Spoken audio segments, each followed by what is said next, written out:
Mic check 1. Test, test. Here we go. Mic check 2. Check 2. Check 2. Here we go.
Perhaps I know the eyeballs don't do that.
Good morning. While it's still morning here at the Schenectady Curling Club, just before noon here in Schenectady, New York, we are about to broadcast the 2026 USA Curling College Nationals final gold medal game between two teams from Wisconsin, Wisconsin-Madison and Wisconsin-Stevens Point.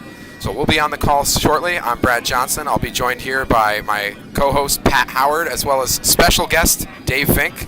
Say hello, Dave. Good morning. Good morning. We'll be on the call shortly, and we should be back probably as soon as this practice ends. They will be walked out with a bagpiper very shortly, so you'll see that on the ice. We'll be quiet for that so you can hear, and then we'll get on the call and get you all prepped for this game. Should be a good one today.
Good afternoon again.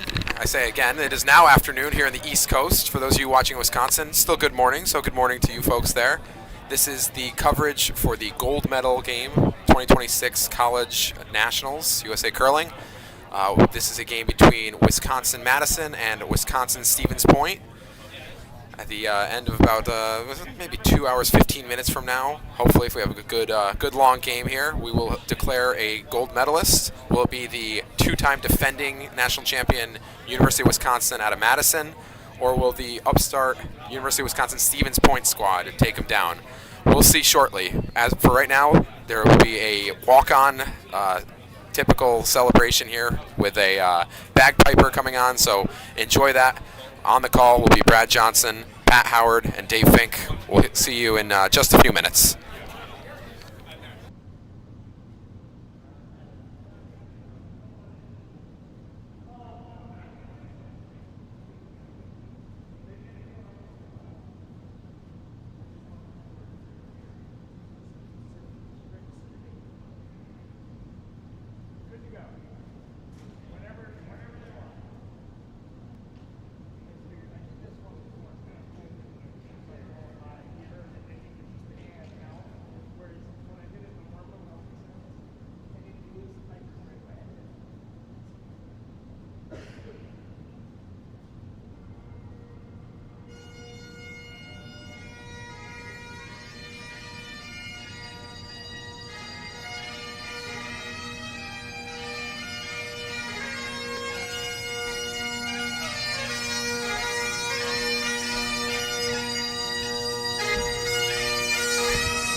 all of you, the 8 teams that survived through it to get to the championship round and final round today.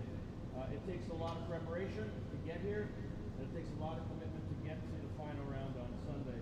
But no championship is a championship without championship ice. And I want to thank the guys at the back end there, Greg, Peter, and the whole crew.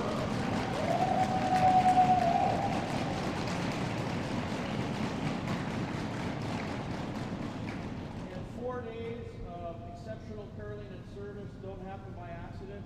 It's not possible without Nancy and Sam and all their time spent this year, and of course Dion and all the volunteers here at the club. So let's give them a round of applause as well.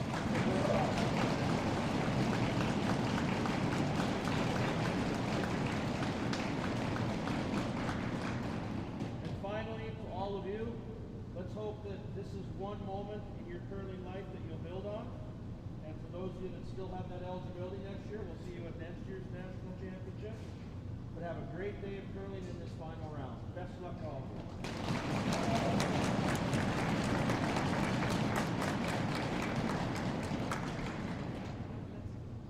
Good curling!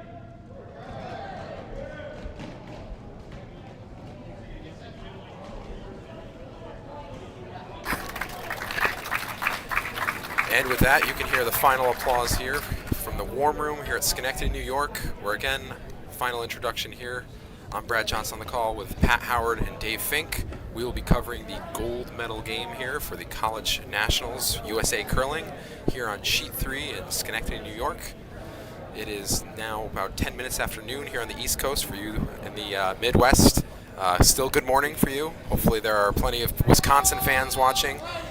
Just one final reminder for people. I say final reminder, but I will give it throughout the game, as we're up to almost 70 people in the chat now.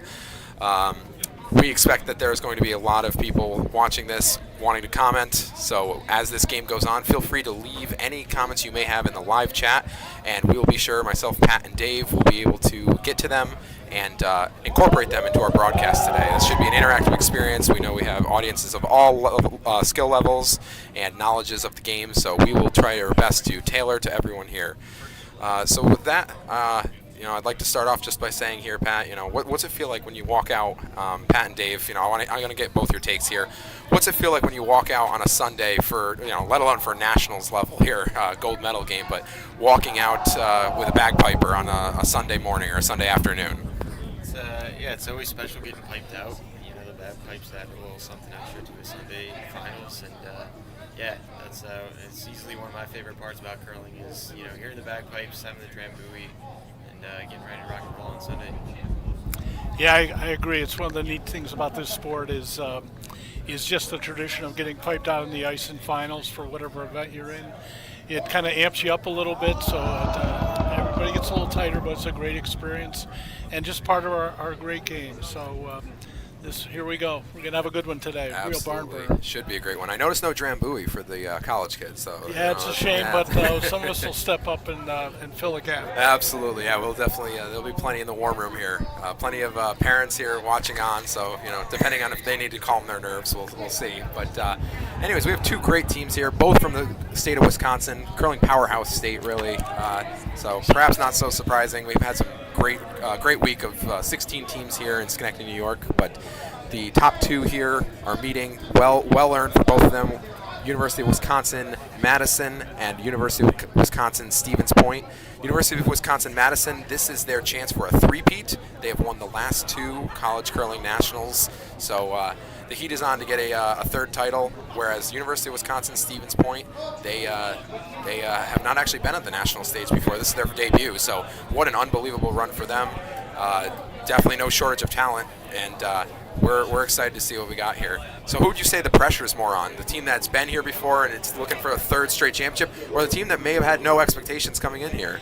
Yeah, I think curling rewards experience, and so being a two-time defending champion, they've been here before, they know the environment, they get settled probably earlier. I think Stevens Point some time ago did win this, but they haven't been present for some time now, so it's new to them. But many of them are former junior curlers. They've been in this kind of position before in national level competition, so hopefully they're both settled down quickly. We're expecting a really good game. For sure. As you see, practice slides are going now, so it looks like they've been allowed to touch the ice, and we will get underway. I believe the hammer was awarded to University of Wisconsin at Madison, and that's due to the nature of their draw shot challenge, their in-turn and out-turn draws at the beginning. Both of them we were watching on the stream here, and you can go back and rewind if you're here on the YouTube feed. Both were basically on the button, so not surprising. But that's not necessarily a problem for University of Wisconsin-Stevens Point, as both their quarterfinal and semifinal games, I believe they had some big steals early on, or at least a run of steals to get them going. So with that here, we have lead for University of Wisconsin-Stevens Point, Ryan Wojcik getting in the hack and ready to throw what looks like a out-turn draw. We'll see where it ends up, and we are underway in this gold medal game.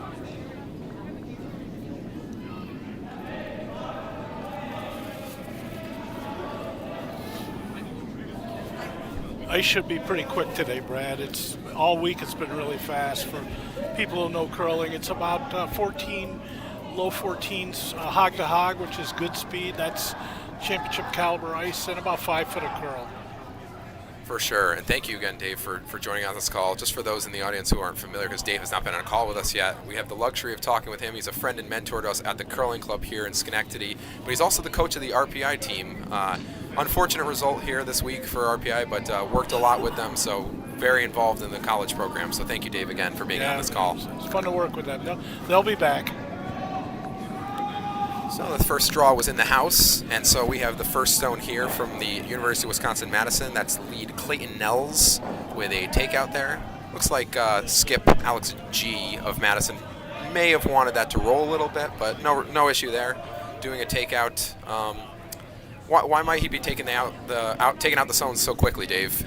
Well, they played it the first into the house. They eliminated the free guard zone, so that's not uncommon. You see a lot of competitive teams will do that just to get their ice legs under them. They throw some hits here, or they look for a miss like we got there. Push that Madison stone over to the side. So they've opened a lot doing this strategy. So here we go. This could be setting up for 2 in the house here. Absolutely. Looks like it ended up getting that roll that they may have wanted before. I see a comment in the chat, try to move a little away from the microphone. I'll do my best. I did also get that feedback from someone here at the club as well. So thank you for that. Let me know if the volume is too loud. I assume that's referring to mine. I'm actually moving the microphone a little bit around for me and Pat here. But please do note we want this to be an enjoyable viewing experience. So please feel free to leave any comments like that and feedback, and we will get to it. I also see comment here. University of Wisconsin-Stevens Point has won national titles in 2015, 2018, and 2022, but this is a different team, obviously. Interesting. Oh, okay, maybe the booklet that I had, it said that this was the first time that they had been on this stage, but perhaps I was given some incorrect information. So both teams here with plenty of experience from, again, the great curling state of Wisconsin.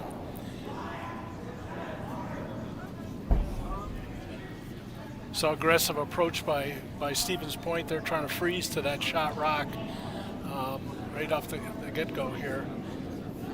Tough shot. Looks like it's going to sail a little. Slid by. Yeah, curl a little bit by. Yep. So University of Wisconsin at Madison is definitely in business here. Looks like they're trying to get a stone out on the wings. So Pat, why might they be trying to draw to the wings? Well, you got the hammer, and they're sitting 1-2 right now. Let's keep this as they can. Try to get them to score here. And looks like Madison's up to a pretty good start on this first time.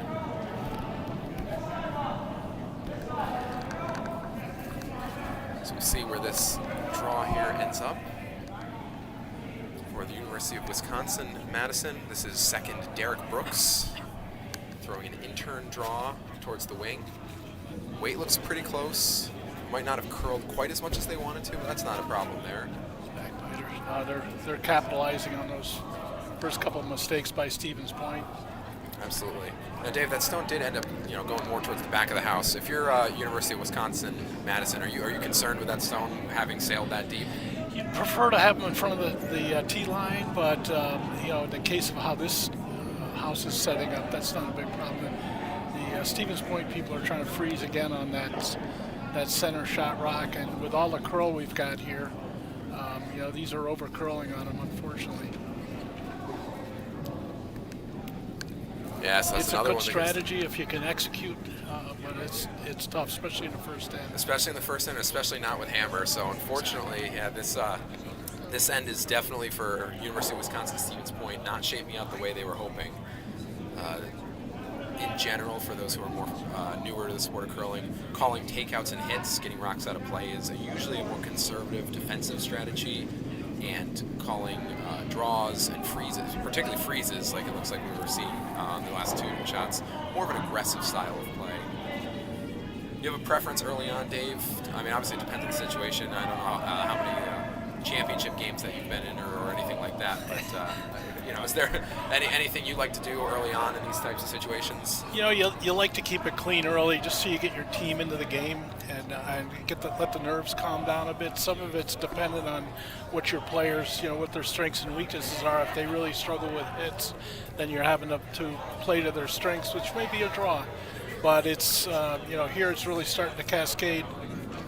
Nice, the third device on Stevens Point can throw hits pretty well, so Skip's calling to remove some of these. Absolutely. So this is Charlie Oster's shot here, and it looks like they're going for a double, and that's a really well executed double there. Not only is that getting rid of 2 stones, so minimizing a little bit of damage there for University of Wisconsin-Stevens Point. But additionally, rolling a little bit more towards the center, trying to force Wisconsin to have to do something with it. Charlie's a good thrower. He played U18s last year as a junior, so he's been a junior curler for some time, and it shows in his form and his execution. So takeout now on the way from seems like the very popular Oscar Schroeder, vice for University of Wisconsin at Madison. Already a lot of love in the chat for him, it appears. And he does make the takeout. He does roll a little to the right. Now the concern there is that it does probably set up a double there, but obviously having 3 stones in play with hammer, open house, never a bad situation to be in there. He would have preferred Alex, I'm sure, to roll the other way, so the stones are clustered up, and you've got a thrower now with those pretty heavy or accurate takeouts. So 2's definitely in play, a double takeout. Now, Pat, obviously a lot of things can change in this end, but are you throwing, if you're University of Wisconsin-Stevens Point, you don't have the hammer, things really haven't gone your way early in this end, are you throwing hits the rest of the end? Yeah, trying to get rid of many of those red rocks as you can. I mean, red was 4 before, and now it looks like, this hit.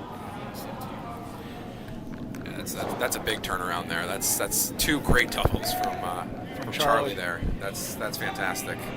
Yeah, there's the advantage of having someone who can throw a heavyweight accurately. He's cleaned up. It was a tough-looking house for Stevens Point to much more manageable now. Absolutely. So now it's really important Wisconsin hits and sticks around in the house here. They do stick around, but it doesn't really get as much separation maybe as they would have liked. Not an easy double, but interesting here. So as Pat and I were just talking about, as it hits the rest of the way, playing some damage control, it looks like they're happy enough with the way the end is turned around that they're going to try to be aggressive again. What do you guys think about this? Yeah, it's an aggressive strategy. You've got to pull it off. Freezes are a tough shot to make, to get them the right distance, get right up on the stone, and directionally they got to be right on top of it as well. So you got to admire them for being aggressive. Yeah, let's see if this draw pays off for them. They can lock it right onto that back red. It's going to be real hard for Madison to get a score here. If you guys are skipping here, are you calling a hit, or would you try to call this too for yourself? Remember, you're throwing skip rocks too, so you got to call for yourself. First end, I would probably throw a hit. You want to minimize damage here. Try and minimize. If you miss this, you don't want to give up 3 here. Especially because Charlie did such a great job getting you back in this end with the back-to-back doubles. That's a really good stone, and there is no backing though. It does curl enough where it's no backing, so it's got to be a very precise shot from skip Alex G, who's coming in to throw his first skip rock now.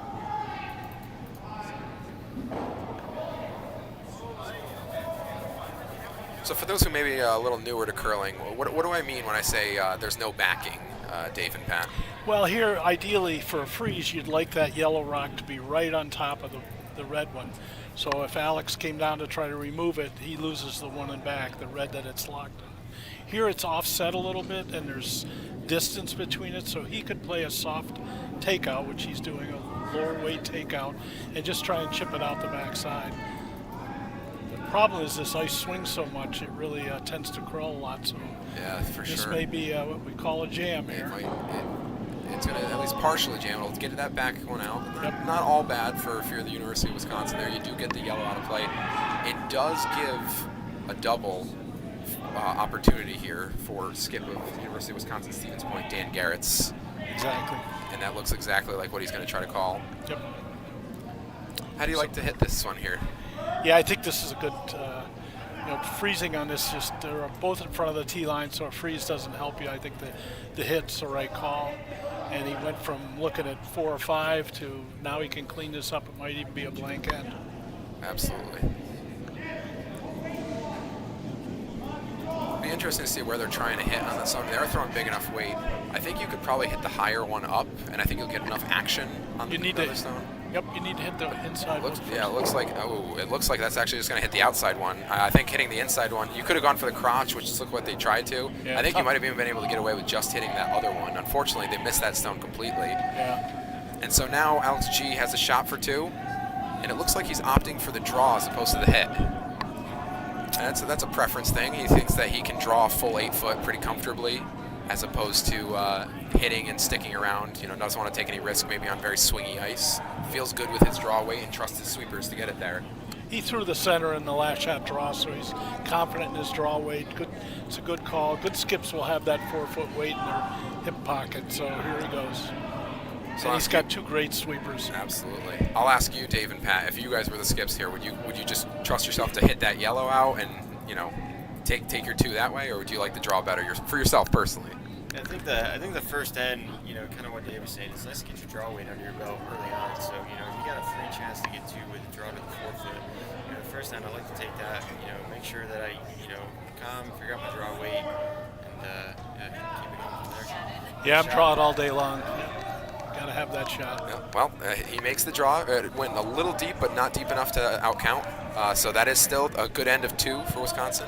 I'm sure, disappointing at the very end for if you're University of Wisconsin Stevens Point, but the fact that this at one point was possibly a 4-ender, you'll take your 2 and you'll take hammer and run with it in the second end. So now we have the 1-minute break in between ends. We will do a pretty consistent job of staying on our feature sheet since it is the gold medal game. We don't want a lot of Midwesterners yelling at us here, so we'll, joking of course, we'll stay on this mainstream as much as possible, but we will check in quickly on some of the other sheets. Sheet 4, Gracie Cohn, just she doesn't have shot rock, last rock, but she just threw in for 2, so forcing Yale to take out hit and stick for the with the hammer. And that's the consolation 3rd place game. Yep. Sheet 1 quickly. If we look over there, looks like we got a crowded house there, and that's the consolation championship game. So Minnesota Twin Cities is sitting 3 in the house, and RIT's got a draw. Looks like the hammer it is. So they've got a draw to either cut them down or win the end. So tough draw way on the outside of the sheet. And sheet 2 in the tough ask.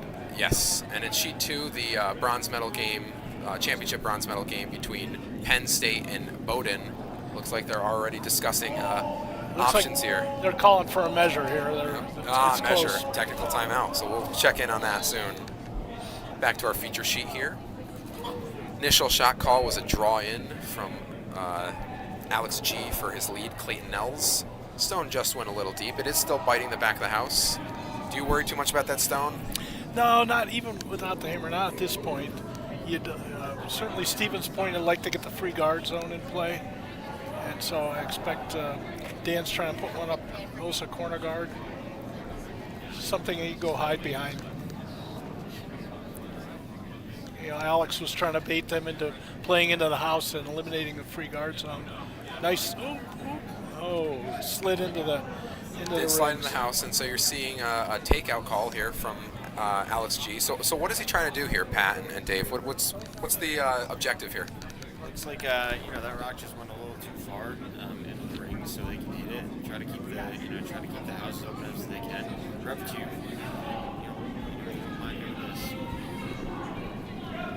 Yeah, I agree. I mean, Alex has got some good shooters here. He's trying to play into the house.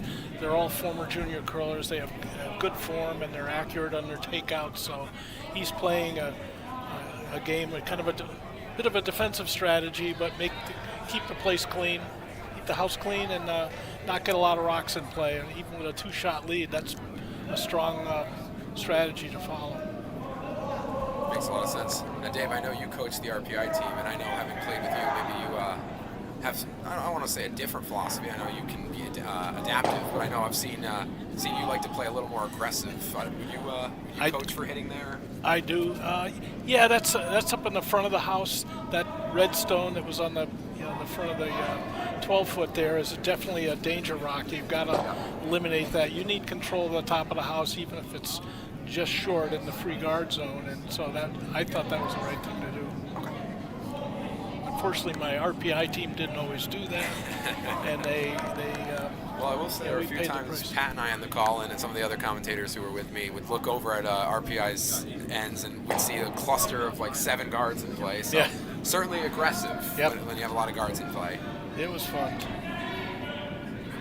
But this end is not like that. This end is clearly looking like an end that Wisconsin has every intention of trying to force University of Wisconsin-Stevens Point to just get their one with by having 2 stones on the really on the edges here. Not danger rocks to steal per se, but definitely taking a blank possibly out of the equation. It looks like Skip Dan Garrett's is willing to play into the house, meaning he's not going to keep trading hits. He wants to change the complexion of this end a little bit. Yeah, he's definitely playing his front-end players to throw draws, and this may be pretty decent. He's coming behind the front guard. He was trying to freeze down to that one in the back, 12-foot. We have a comment in the chat here, a question, and then also a comment just regarding Pat. We also have a lot of love for Oscar Schroeder, so we'll make sure to every time he comes up, highlight it so people can cheer here. Good thrower. But it says can't hear Pat, so we'll make sure we do a better job with the mic, making sure Pat's heard. Most insightful one of the 3 of us here, so we'll make sure we get his words of wisdom in. Curling question: what's the highest paid curler in the world? Well, I don't really know who's getting paid for curling. I mean, endorsement deals or whatever, but I don't know. I don't know if you have an answer to that question, Dave. It's probably up in Canada. The teams that play in the slam tournaments up there, where there's prize money available. Yep. So it's got to be one of the Canadians, certainly Jacob's team or Gushu or Kui, and then they have side endorsements and things they do well. Sense. So I'm sure it's Canadians.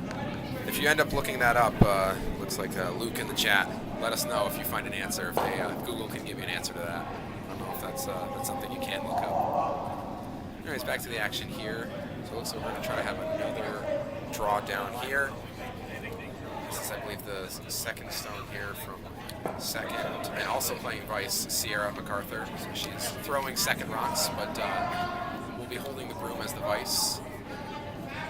You guys have experience with holding the broom in different spots, basically, not doing the traditional what Wisconsin's doing, skip, vice, so on and so forth, mixing up brooms. Yeah, that's not uncommon. You want to play to your player's strengths, especially sweepers. You may have a good shooter you like playing the vice position in terms of shooting, but they're a really good brusher. So you want to mix and match kind of to the strengths of your team. What about you, Pat? Yeah, I think that's definitely a good statement. So in some teams, even at the professional level, they'll mix it up every once in a while.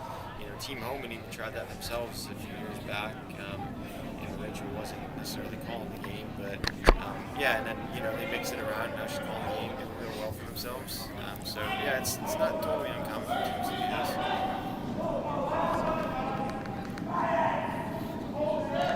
And we got looks like a takeout here from Vice Charlie Oster of Stevens Point. Nice looking hit and a really good looking roll if this can stick around, and I think it's going to. Really nice shot there. So this end looks like it's shaping up to possibly be a blank. I asked this question to Pat in the first game that we covered this morning, the semifinal game between Wisconsin and Penn State. That was a great game. Wisconsin pulled away late, but I'll ask you now, Dave.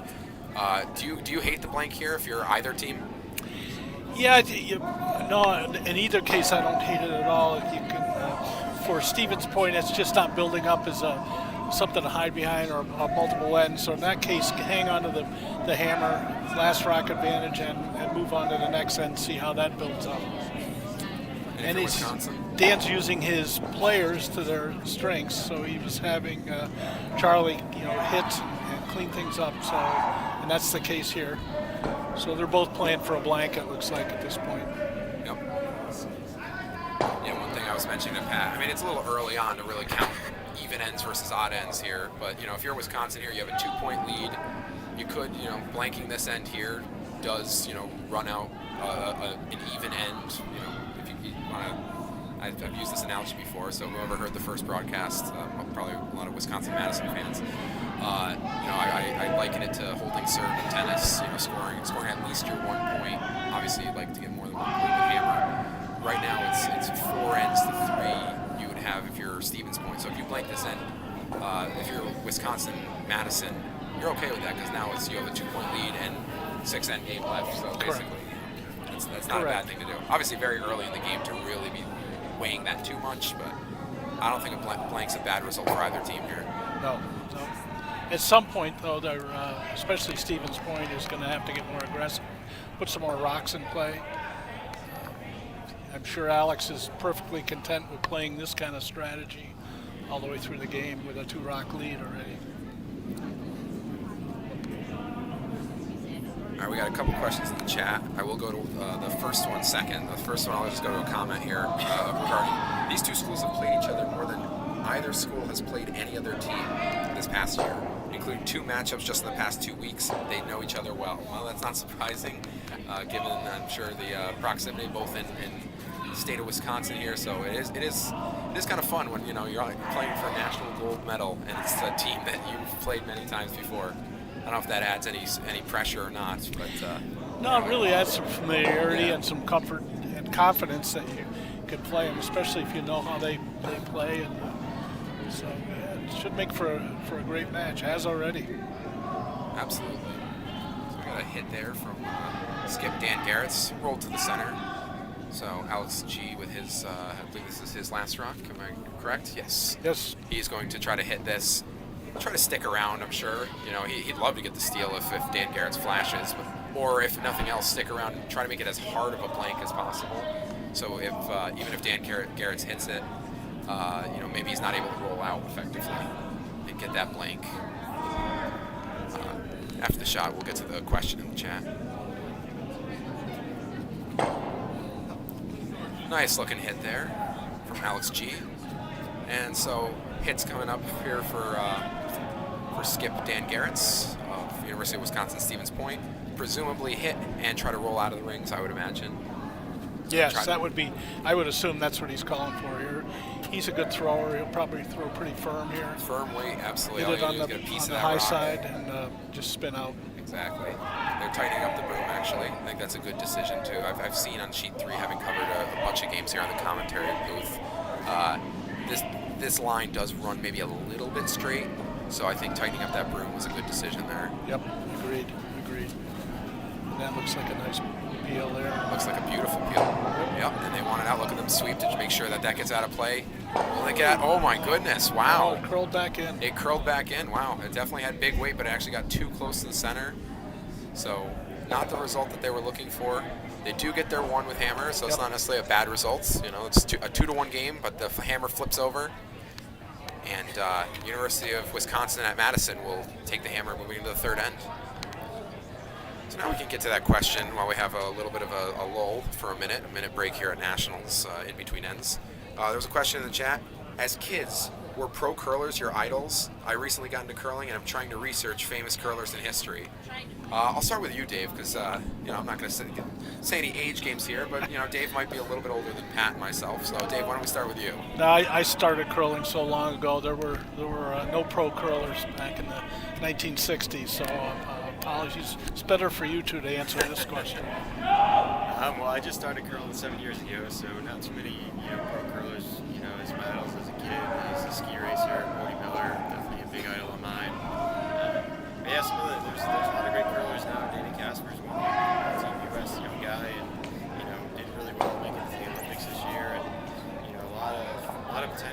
team and they stay together the next 4 years to do something special. Yeah, and for me, I started the same year Pat did, so I started 7 years ago, right after the Schuster rink won Olympic gold. So I would say that was like the original idol. I didn't care much for curling. Since I've started curling, I've actually gotten really interested in the 80s curling, Pat Ryan and the Ryan Express up in Canada, competing in the Briar. I believe they were the inspiration for what ended there used to not be a free guard zone rule, and I believe that was a huge driver to create the, at that point I think it was a 4-rock free guard zone or whatever, and now it's a 5-rock, but changed the whole sport of curling. When someone's so good at something that they're able to completely change curling, because curling used to be, smoke a cigarette on the ice and throw rocks, and now it's becoming much more of a, I won't say completely major athletic sport, but it is certainly becoming, if you're stronger and can sweep longer, you have an advantage.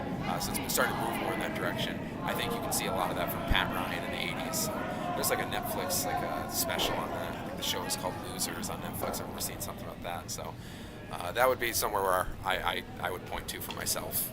Yeah, much different game than 50, 60 years ago for sure, but that free guard zone was, at least in my mind, was just a big upgrade to the sport. It made it more interesting, a little more complex, which is great. You need to throw more shots. In the old days, it was just take out a 2-to-1 game and a national championship wasn't unheard of. So in the eyes of many, it was just kind of boring. It wasn't easy to throw accurately all the time, but it's a different game now, and it's also a different way you train and play for it. Absolutely. All right, so take a look back at the action here going on. So it's, again, 2-1 lead with the hammer for University of Wisconsin at Madison. So it looks like right now a really nice outturn guard set up by Ryan Wojcik of University of Wisconsin Stevens Point.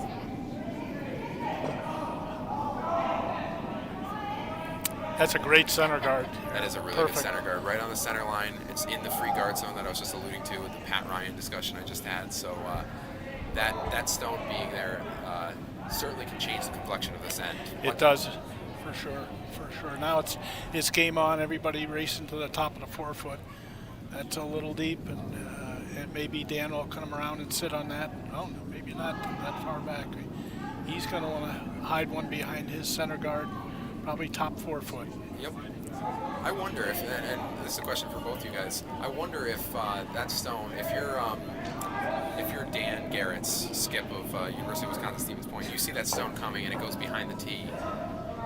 Do you actually like leaving it a little higher up so it's something you can maybe freeze on and keep it a tight scoring area, or do you just try to sweep it as deep as possible so it's going to hopefully not be a factor to count later?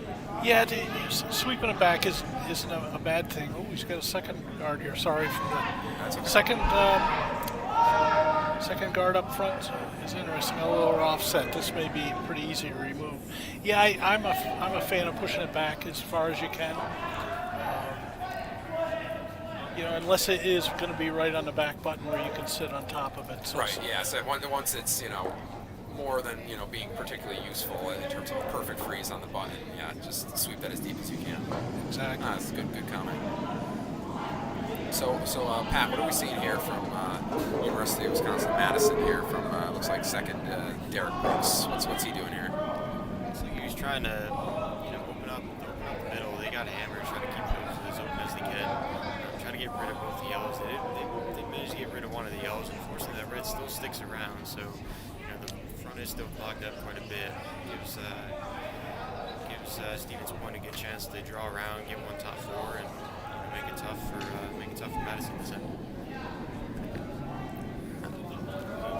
That just seems like it stayed as another guard. So still playing the tempo of the non-hammer team, that being University of Wisconsin Stevens Point. So they're going to try to draw behind.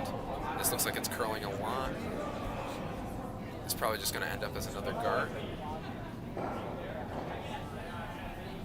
It is, and actually, unfortunately, had enough action on it that it did open up a little bit on the out-turn draw pass side. There are still 2 staggered guards. They're not quite to the center. There was a question in the chat, are they playing center tick or free guard zone? They are playing both of those. They're playing 5-rock free guard zone rule, and they're also playing no-tick rule in those 5 rocks. If we get to a situation where the no-tick rule applies, I'll explain that for the rest of the audience. For those who aren't familiar with the no-tick rule, we'll we'll explain that later. Seems Just like a great shot over on sheet 2, sounds like. Yeah, the Bowden skip just threw a cross-house double for 4. Wow. It was just a great shot. So the home definitely crowd here is not home crowd, but we do have all sheets streamed here at Schenectady Curling Club, so that is on a non-commentated sheet. So you can go into sheet 2 stream and go back and watch that if you want to see a cross-house double for 4. On sheet 4, Michigan Tech just stole 2 on Yale. They're up 5-zip. So playing very well. Apparently it was for 5 too, actually. Yeah. Cross-house double for 5. Fantastic. So anyways, back to the action here on sheet 3. We're seeing right now, looks like the draw pass have opened up a little bit. There's still a lot of traffic, and unfortunately this is, well, I say unfortunately, but it does at least act as a center guard. I don't know how you draw around there, but there is at least a lot of traffic up front for University of Wisconsin-Stevens Point to possibly hide behind if they can find a way to hide behind. So it looks like Alex is calling for a shot behind his corner guard. He's going to leave that Stevens Point rock real close to the center of the rings there. And as I said before, we'll get to the center tick rule, the no tick rule, if that situation does apply later on. I don't want to necessarily confuse those who don't know the rule, but those who know the rule, yes, we are playing no tick rule. And the free guard zone rule is, as we kind of alluded to earlier and talked about, first 5 rocks, if they're in the guard zone, so past the hog line, but not in the house, then they're in the guard. And yeah, that's a real good draw there. Yeah, real good draw for Madison. Yeah, for sure, right through that port there. So Madison sitting 2 nicely with the hammer. So that's a nice position for them to be in here. There was another question in the chat earlier. Would you say this matchup is the greatest college curling rivalry in history? Boy, I don't know how you quantify a thing like that. Also, I don't know how long college curling has really been a thing enough to like have a true rivalry here. Yeah, I don't know. It's just it continues to evolve and grow here. More colleges in play. Certainly, you could argue it's one of them. Absolutely, yeah. Maybe people in the chat who are fans of these can speak to if they think this is a big rivalry or not. Could be a friendly rivalry too. I mean, at college level, sometimes you root for your enemy. I know as a RPI alum, I can't root for Union College, which only maybe some people in the chat know, but they won the 2014 national championship in hockey, and I was rooting for them to win that as a Schenectady native here in Schenectady. But as an RPI alum, it was like felt a little queasy to do that. I'm a Union alum. I was rooting for them. They beat Minnesota, and that was my son's alma mater. So it was a friendly rivalry. For sure. And I do want to say that was a great shot there from University of Wisconsin-Stevens Point. Comment was made in the chat. That was a fantastic shot before. Yeah, Charlie Oster yep. He actually wicked off the shot he was trying to freeze on, rolled over in front of the other one. Worked out really nicely, absolutely. And sometimes that's what we call a plan B. It might not be the called shot, but it's in the range of outcomes that the skip expects, and still can be a good shot there. For sure. We had a question of, can we get the name of the commentators? You guys are doing amazing. Really appreciate that. Thank you very much. Commentators here, I'm Brad Johnson on the call. I'm Pat Howard. And I'm Dave Fink. All 3 of us members of the Schenectady Curling Club here in, I guess technically Niskuna, New York, just about 20 minutes away from Albany, the capital of New York State.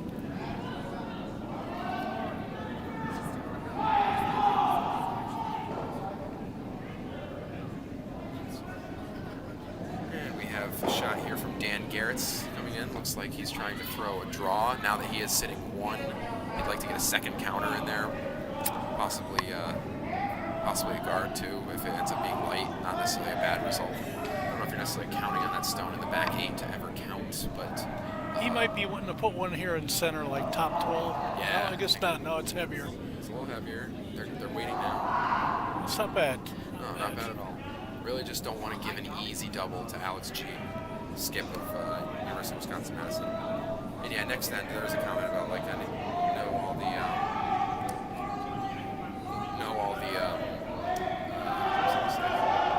the different landings. I don't know where I was going with that. Sorry, I lost my train of thought. But basically here, Alex G wants to attempt that double. Make sure that can open the house up again and possibly get multiple points this end. He's going to have to be, with that tight ice, he's going to have to be pretty firm. Unless Brady's playing off that his red one in front. Yeah, yep. Very, very true. Oh, we got a comment. Nothing like the Dutchman shoes in Liberty League action. Man, love that. I've only seen one football game ever between RPI. It was between RPI and Union. That was the only football game I've ever seen when I was in college, at least. And what a shot from Alex G. Ooh, it does jam. Otherwise, that was a double all day. It does jam on that back red. Still a really, really accurate shot there. Changed the complexion of this end. It is sitting shot. So if you're Dan Garrett's here, you probably do have to chase it. Yeah, if he can just hit and stick, just nut this front red one, he's in good shape.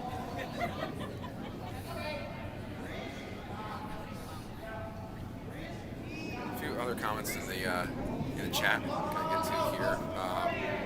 One is we'll talk about the names of all the different as they're shooting. So next end we'll focus on making sure to announce each person's name as they release the rocks. Make sure they get their credit, their shout outs. Also, we do have actually sheets from everyone for shout outs they wanted to give. So we'll probably get to that maybe at the halftime break, fourth end. See if any of those people are listening in out of the 143 followers we have right now. So doing really well. Nice shot there from from Dan. Great shot. Boy, he's covered the right the center line. It's going to be an interesting choice for Alex to deal with it, whether he wants to go around draw. He takes this out and he's going to lose one if he just hits it and exactly. sticks. Fantastic shot to really turn this around. So it's like you wouldn't say this is necessarily the strongest stealing position, except for with how those rocks are positioned. You could absolutely get a steal out of this. It's hard. It's hard to get in that 8 foot if you're Alex G here. Alex is planning on hitting, offset center and rolling over for count. So. Yeah. So this is hammer. Is he ever thinking blank here, or is he just thinking one? Boy, with that ice, it seems to me he's thinking a double. Double, and if the shooter rolls out, great. If you hit, this is an odd end, so blanking this end definitely an advantage for the hammer team. Yeah, it doesn't look like it. He's going to hit on the nose, and yeah, it's going to be outcounted by that back yellow. So that's actually a steal of 1 for Stevens Point. Excellent end for them to get back in this game. It's now tied 2-2 at the end of 3. University of Wisconsin-Madison still does have the hammer advantage and an even end coming up, fourth end, and our halftime break after that end. So real quick, I just want to get to the chat. There was a few messages about definitely not a rivalry between these two. It seems like it's more friendly than it is rivalry. Mentioning of a rock league that's starting on April 6th in terms of a professional curling league. Kind of gets back to the concept of professional curling. So check that out. If you're in the comments, see that is. Yeah, plenty of comments here, basically saying it's not really a rivalry. It's more maybe for Wisconsin, University of Minnesota might be more of the rival. Yeah, if it was Minnesota, Wisconsin, that would definitely be a rivalry absolutely. for sure. Go for Badgers. They're over on sheet 1 playing in the Consolation Championship game. So they weren't able to get out of pool play, but they have gone on a run in the consolation bracket and are in the championship game over on sheet 1. That's a good team from Twin Cities. We played them in our first match. Great skip. I think it's Schroden, but a great team. And they've really, they lost their first 2, but really battled back, and they're right in the hunt here.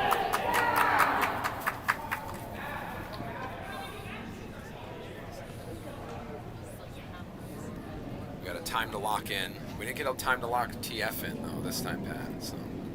That's right. Somebody asking why he's throwing a lot of weight on his hits. There's a couple things. Some skips like to, they feel a little more confident when they throw bigger weights, the accuracy. The other thing on that last shot, he really needed to throw big weight, try to double those yellow outs. And if he hit it correctly, the shooter would have spilled 2, could have had a blank end there. Yep, and that's what it seems like the comment here is he was trying for the double. Got to throw big weight if you want to get 2 stones out of play. And yeah, Pat was saying, sometimes you're just more accurate with the bigger weight. If you can hit a broom constantly and you know that you can throw big weight and it's going to stay on that broom, sometimes just, this is where I want to hit the rock, so I'm going to throw it at that spot, and it's not going to curl much because I'm throwing a missile.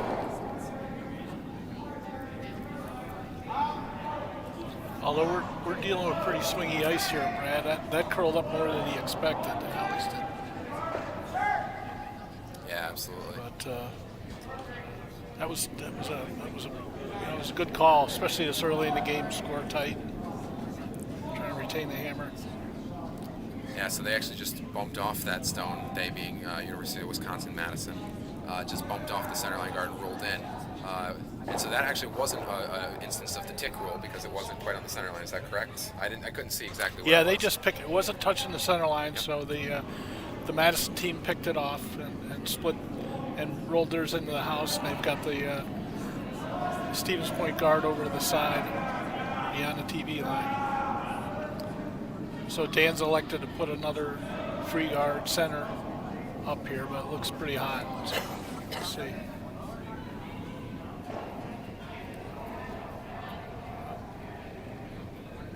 Checking up, it's going to be a nice center guard. I do want to quickly address something in the chat here. I'm not going to spend too much time on it, but it seems like there's just some discussion here as the alternate for Wisconsin is Ava Rosler, not playing in this game. Yeah, she is an alternate for that team, but if you want to see a woman who can throw big weight, look at sheet 4. Gracie Cohn can throw some absolute missiles for Michigan Tech. So I do want to counter the statement about big weight and whether or not women are capable of throwing big weight. I'll vouch for that. We played her last in a late game yesterday, and she can throw accurately. She's a good curler, good junior curler, and definitely throws weight with accuracy. So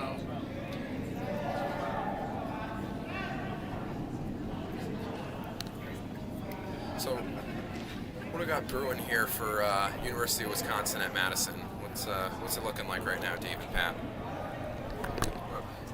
Yeah, looking like the Reds got hammer, Madison's got hammer. They got 2. They're sitting 1 and 2. The fortunate thing for Stevens Point, they do have a good center guard, and they can try to plug up the middle. Make it real tough for Madison to score 2.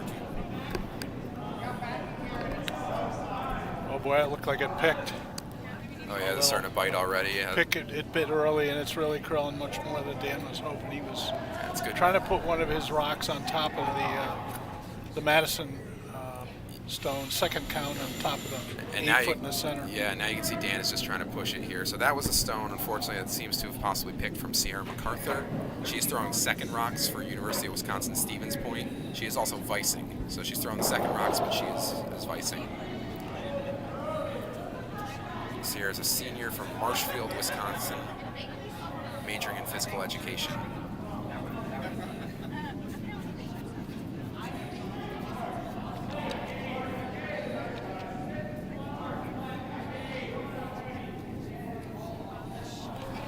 Got Stone on the way here. It looks like Derek Brooks, second for University of Wisconsin-Madison. Throwing an out-turn draw, trying to get behind those stones. This is looking really nice right now, isn't it? It's a little heavy. Both sweepers working together to sweep that a little deep. Why might that be happening, Dave? Why would both sweepers be sweeping that? Well, it's the advantage of Madison to get it back further, just so Stevens Point can't sit on top of it and be shot rock. So when they go by like that and they have a little pace, you want to sweep it deeper for sure. And if you're Madison, not sure why Dan wanted it. Yeah, maybe deeper. Dan. Kind of what we were saying last end. Maybe he was trying to just get it back as far as possible. Exactly. Thinking he could, make it so that never going to actually be a counter. So they had different reasons for both sweeping, but it's maybe an odd thing to see two players sweeping for the same purpose. Or two sweepers from opposite teams sweeping together. Yeah, maybe very well be that Dan wanted some room there just so he could get around and in behind that top red stone.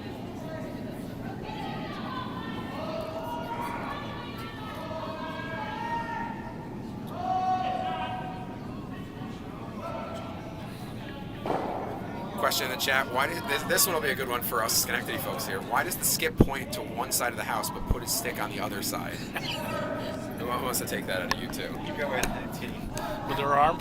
Yeah. You point in direction. So Schenectady is one of the few clubs that points in the direction of curl rather than the opposite. Most clubs are, like in Canada, point your hand in the opposite. So it's just it's been tradition here for over 100 years. So.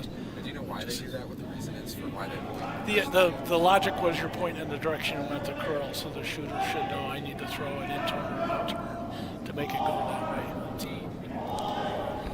I've heard arguments on both sides with lots of scotch in play. That's right. So it seems like we have a quick technical timeout here on sheet 3 regarding the positioning. Looks like a stone might have been accidentally jostled. They're trying to discuss where to put it. And that's part of the sportsmanship of this game, trying to make it. Nobody's trying to, I can't think of a better way to word this, but trying to screw over another team. It's definitely a classy sport. You're trying to, put it to where it was supposed to be. It was an accident, so they just called a quick technical timeout to adjust it without running anybody's clock. But yeah, it's a good question about the pointing. Yeah, here at Schenectady, we point in the direction we want it to curl. They do that at Albany too, and a couple other clubs I've seen, but a lot of other places they actually point the opposite direction. That's I think where they want the handle pointed. So then, exactly. So the handle's going to be facing towards where your hand is pointing, and so then they want it to curl the other direction. So it depends on which club you're a member of. But here in Schenectady, we point in the direction we want the curl to be.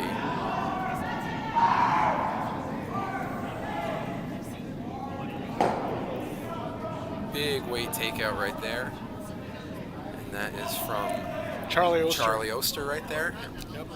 Really nice shot there to get one out of play, kind of scooch that red rock over to the wing. So there's definitely a clean draw path here, which Wisconsin's going to try to beat them to it. Maybe leave it high. It's not a big deal if they leave this a little high. Right now, I think Wisconsin is sitting 3, if I'm not mistaken. They are. Looks like they're sitting 3, yep. Stevens Point has a rock up in the top 12 foot that's certainly promotable, so they've still got a couple of options here, seeing how this Cumberland plays.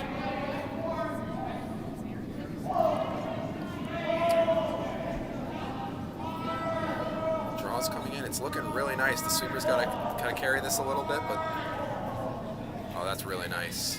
Very nice. Top 4 center. Comment here in the chat that we point the way that we want the curl to be in Omaha as well. Is that something that you convinced your sister to get them to do? I don't know. Go Huskers. Go Huskers. Yeah, we saw Omaha, Nebraska play on the feature sheet a couple times. Actually had them as guest commentators not too long ago. I think 2 of them were sitting maybe like 15 feet from us behind us at the moment. Isaiah and Sawyer were great guest hosts on the feature sheet for the consolation quarterfinals. That was yesterday afternoon here in Schenectady. Oh, and the Oscar Schroeder love is back because of that dime that he just threw, for sure. But comes right back. Boy, oh boy. Man, there's some great shot making here. It's almost like these He two rolled teams over deserve to Barry be here. for shot rock. Great Yep. shot. Great run back. Yeah, Charlie loves these shots. He's very good at it. Yeah, so that was a big shot. That turns the end around for sure, because now you're sitting shot. It's not necessarily like the greatest position for a steal, but it's pretty well buried, out counting 3 red stones. It even got to bump that 1 red rock, so I think maybe that 1 yellow is actually out counting that 1 red now too. So just added bonus. Looks like Alex G is trying to call maybe a double here on this yellow. He's on the guard. It's on the guard. It is going to overcurl. That's not all bad. Peeling the guard when you have the hammer is not a bad result. It keeps Alex's path to the 4 foot open for late shots here. Exactly. Generally speaking, with the hammer, you want to keep the house a little bit more open. That's not always the case, and we've seen Wisconsin thrive even in the semifinal game against Penn State, tightening it up. And even in this end, they were starting to play behind center guards, so it's not always the case. But as a general rule of thumb, leaving it open with hammers is not a bad play. So Dan's calling a cross-house double here, Brad, to remove the 2 second and third counter in the back behind the tee line.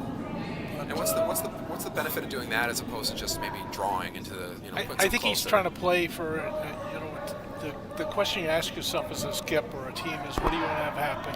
What will you accept, and what do you want to avoid? What he wants to avoid here is a multiple end for Madison. So he's eliminating that possibility by throwing this, even though it's behind the tee line. Yeah, I can see this being sort of a result where if he makes this, it's sort of a defensive play while also putting a little pressure on. You know, it's well, now you're up against 3 of our own stones here. Oh boy! Ooh, and it does overcurl a little bit, so they did end up taking out their own stone. So Alex is going to try and double these yellows out, and if he can pull it off, he's sitting 4. So good call by Dan, just overcurled a bit. Yeah, just a little bit. This is not a trivial. There is some potential jam risk here for Alex. Alex, for sure.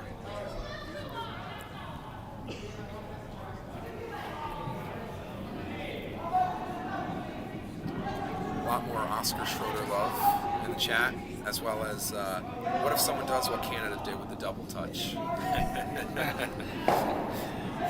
They're on their honor system here. There are no hogline officials. Yeah, we don't have any hogline officials, so I mean, as long as you do it cleverly enough, I guess it's okay here. Shot from Alex G. It is going to jam, as you said, Dave. It does get a pretty big roll out to the open, though. Exactly. So while University of Wisconsin-Stevens Point is still sitting shot, University of Wisconsin at Madison is sitting 2nd, 3rd, and 4th count. And so this is the last shot for Dan Garrett's. He's got to be real careful here. So he's trying to decide whether to take out that second shot or to guard his shot rock. What do you Looks like like better? It's tough. I mean, if he guards it up well, and it's not easy on this swingy ice. We've got a lot of curl here, so throwing a guard, a real good guard, is pretty difficult. If he can pull that off, and that's what he's planning, then he's in good shape, especially if he's up towards the top of the house. It makes the double very difficult.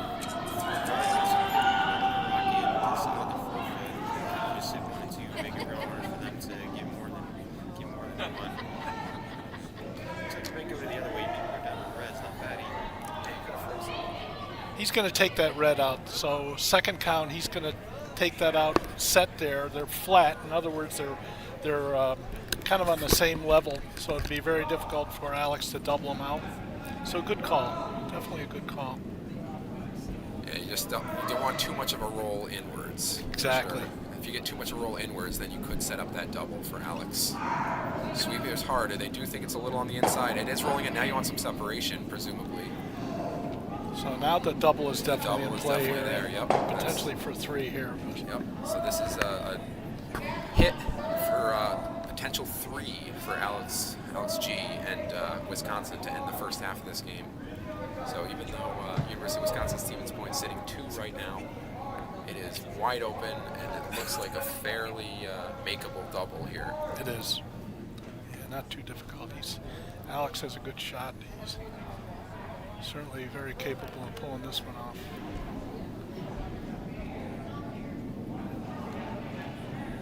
Stone is on the way. Oh, it's not It's curling got to curl. up much. It's not curling quite enough. Is it going to get there? No. Oh! And what a swing right there. That is a 5-point swing or from a potential 3 for University of Wisconsin, Madison. And instead it is a steal of 2 for University of Wisconsin-Stevens Point. Yeah. Really unfortunate miss there from Alex G. We'll hit the halftime break with a 4-2 lead for University of Wisconsin at Stevens Point. University of Wisconsin, Madison will retain the hammer when we resume after the half. You want to? Pat, you want to check in on some of the other scores here? Talk to them? Yeah, we'll take a look over on, see where we're at. We're on sheet 1. Sheet 4 is Gracie Cohn. She's got one locked on the side of the button with plenty of backing. Looks like she's coming around to make life a little. She's going to guard up promotable rock for Yale. So they're up 6-0. Looks like their team is on.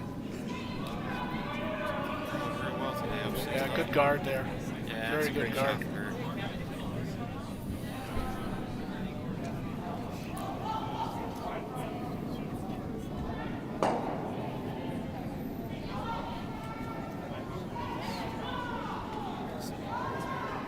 Yeah, so it looks like RT and Minnesota over on sheet 1. Looks like RT is the Red Rocks. Nice shot from them. See hit one of the yellow rocks out. Yellow's sitting a bunch, and they got hammer. It looks like yellow's sitting 2 right now, and they got the hammer. So there's a real good chance for yellow to score a big end over on sheet 1. And over on sheet 2. Just had Jack Learman go down. Big fall, but he came up. His parents are watching. He put his thumbs up, so he's okay. That's good. G2, Penn State against Bowdoin. Bowdoin had a real big end at the start there. He did 5 in the second end, but yeah, Penn State crawled right back in. They got 4 in the first. Pretty swingy game here. Penn State with a hammer, and they're sitting 2 right now. House is pretty wide open, so it's a chance for Penn State to get G2.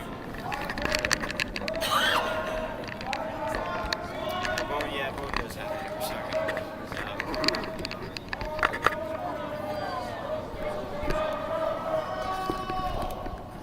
And while we have a moment, let's take a look at the comments in the chat here, if there's anything going on.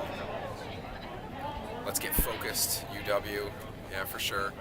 Most of these curlers curled in high school, but only a couple curled at the U18 or U21 level. There was a question about how long they've been curling for, what their competitive curling experience is. I think everyone on this Wisconsin team for the feature sheet we're covering here, I believe everyone played in juniors.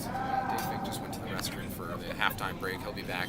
I'll ask that question to him when he gets back. So stay tight or stick tight, and we'll make sure we get that answer to that question. But I think a lot of these college curlers do have juniors experience, so we'll have Dave speak to that when he gets back. There's the "it's time to lock TF in." There we go. All right. It worked last time. I think it was right after 4 ends, Wisconsin versus Penn State, and Wisconsin certainly did coming out of the halftime break. So we'll see. Still 2-point game, and they have the hammer in the 5th end. So it's by no means is it a bad result for or a bad situation for University of Wisconsin. It's just that obviously you could have had a 3-ender and getting a 2. That can sometimes be deflating for a team. Have you had something like that happen to you, Pat? Yeah, that happens from time to time. You just got to regroup, get on in the next end, try to get your 2. Forget about the first half and last couple ends. Looks like we got 138 people watching the chat. Thank you for joining us for the coverage here of the gold medal game here from Schenectady, New York, for College Curling Nationals. Again, if anyone, I know people have been certainly vocal in the chat, so I appreciate that. We all appreciate that. Feel free to keep that up if you have any feedback for us. We do only have 2 headsets, so Pat and I have been sharing one throughout, so we apologize if there's like a little bit of whoosh noise. I'll try not to do things like this all that often, where you hear tapping on the microphone. Yeah, I know, I'm not the type of guy. But we will do our best. If there's any feedback you guys have, if you can't hear us, or if you hear us too much, or you just want us to completely mute our microphones and watch the game in silence, that's okay too. But any feedback you guys have for us, we appreciate it. So feel free to continue to be vocal in the chat, and we will try to get to it.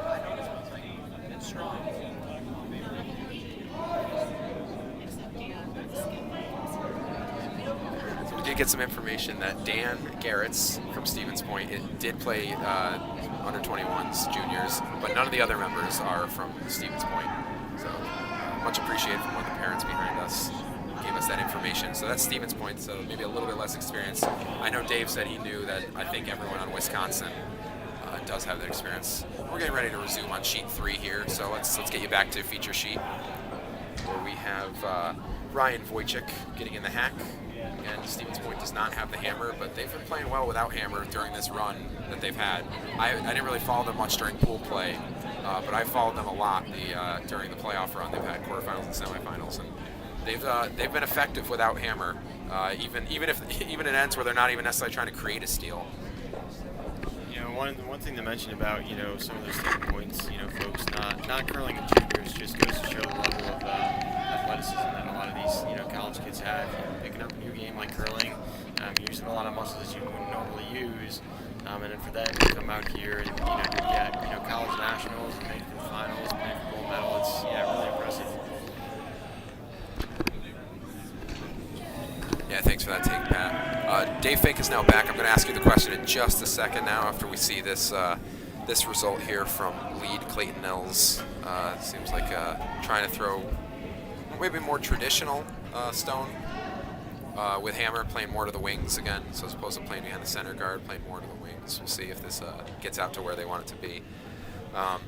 But there was a question about the level of experience these curlers have. I know we were mentioning before the game, you were talking about that, particularly the Wisconsin team. I think you said all of them have All the, experience. from what I understand from the parents here, all the Madison team has junior curling experience, so they're coming into this with more experience. I think I spoke to Charlie Oster's parents. He was in U18's national championship last year, so he certainly does. Judging by the way Dan throws, he must have prior experience as well. Good throwers. So it's certainly an advantage to these college teams to have players that have had junior curling experience, especially at a national level. They get really good training and experience playing in this kind of competition. Thanks for that, Dave. And yeah, we have a few in the chat. Charlie Oster, curled competitively. The other 4 all curled in high school, so they do have experience. Excellent. It's not like they're coming in completely cold. Exactly. We're seeing definitely an increase in college level curlers, especially at this event. It's national championships with experience, and certainly coming to help them. We're about to have Sierra MacArthur throw a stone here. So interesting change in Alex's strategy and approach, where before, when one of the Stevens Point's shots would come into the rings, he'd take it out. Here he's ignoring that one. It's not a free guard, it's in the rings, and he's elected to put up a corner guard. So a change to a much more aggressive strategy to see if he can score multiples here. Yeah, absolutely, especially with now giving up the steal in the third, maybe not as disastrous as it wasn't it was a steal in the third. The steal in the third might not have been as big of a deal as the steal in the fourth, not only because of the points, but also because, as we were talking about, the even numbered ends. Yep. Now, if you're Alex G, you're thinking, well, I have hammer here in the fifth. Theoretically, it's two hammers to 2 hammers. I need to make up points. I need to score with my hammer here, and I need to score multiple. He's really looking to score multiple points. They've got 2 good. The center's getting cluttered up with Stevens Point rocks, so Alex is electing to go around that. It's essentially a race to the 4-foot here, and that's what he's trying to do, is curl around in behind those yellow rocks and get shot rock on top of the 4-foot, ideally. Absolutely. And stone's on the way here from Derek Brooks. That's a really nice button draw there. It's nice, but it's behind it. It's at the tee line or a little behind. So Dan has an option to come in right on top of this, freeze on it, and that will make things real difficult for Alex. He'll have to clean up the front here. Yep, it's the pros and cons of when you play to the center and you play behind traffic. Exactly. You can definitely get multiple points here. By no means, I saw Pat and I called the game earlier where University of Nebraska Omaha scored a 4-ender all in the 4-foot. All 4 of their stones were. Yeah. So you can still score a big end with hammer, tight scoring area. But here, this is just inviting Stevens Point to draw down on top of it. Looks like this is going to maybe overcurl a little bit. We'll see. Just a little bit. Almost perfect shot there by Vice. Sierra MacArthur throwing second rocks. Just almost there. Just overcurled a little. A lot of control here if you're University of Wisconsin Stevens Point. Even though you're not sitting shot, you have a lot of control of this end right now. And I did say, I guess I lied, that there would be some shout-outs at the halfway point, but I did want to give shout-outs that people gave. So I on the earlier call that Pat and I had, Alex G wanted to give a shout-out to Mason Maynard, who's actually here at the University of Wisconsin-Madison. Built the club up from the ground. Ava Rosler, the aforementioned alternate for University of Wisconsin-Madison, wants to give a shout-out to the family, specifically her mom, Laura Delaney Rosler, Oscar Schroeder, the man, the myth, the legend, said the lifelong friends I have met through curling who are supporting me, and Clayton Nels wants to shout out the Nels, Carmen, and Rognes family. And from Stevens Point, Ben Bloom, the alternate, not playing in this game, but here watching his team, wants to give a shout out to his mom, his dad, and his dog Chumley. We said that one last night. They got a popular response there, so hopefully the dog's watching. University of Wisconsin Stevens Point. I'm sure a big fan of the pointers. That is. Wonder if the type of dog Chumley is. I'll have to ask Ben maybe afterwards. Charlie Oster wants to shout out his parents, and Dan Garretts wants to shout out family, friends, and brothers of his fraternity. And with that, back to the action. We have Charlie Oster about to throw. So what's been happening in the action over there, Dave? So they're looking to run back one of their top guards. They have a couple of choices. Charlie's preferring the top one up near the center line back into the Red Rocks. A little more precise shot that's needed, but he's been throwing those. Sorry I said oop, but it looked like he just turned a little bit. Might get, he's going to, he throws firm weight so well. That opens up a lot of stuff there. That's more to the benefit of the Madison team. Now their path to the 4-foot is really open. Yeah, definitely more to the benefit. It's made this end from an aggressive end for the non-hammer team to probably more of a defensive end, I would think. It was a bailout shot. He was in trouble. Madison had 2 rocks right on the 4-foot covered by the Stevens Point rocks, so they chose to run those back and open things up and try to minimize any potential big ends.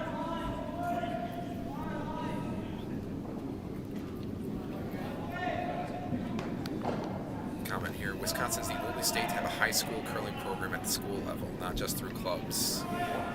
That maybe speaks to the 2 teams you see here in the gold medal game. New York will be state number 2. You think we can push for it? It's tough. I've lived in New York just about my whole life, but also some time in Eastern Mass, and getting a high school program together, it takes commitment from the school and the curling club. So real props to the Wisconsin community for doing that. It really gives the kids an advantage and also lets them curl in a great sport.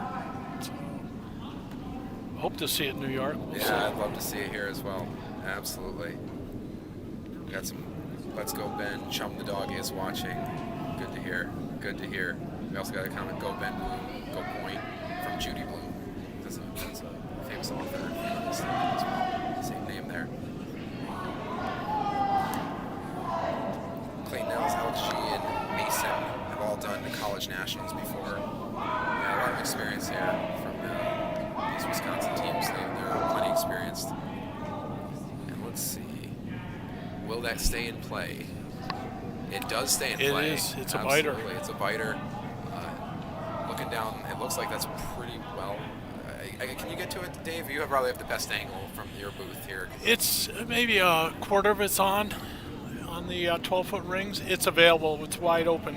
So and it looks like it's available because that's what they're calling here. So yep.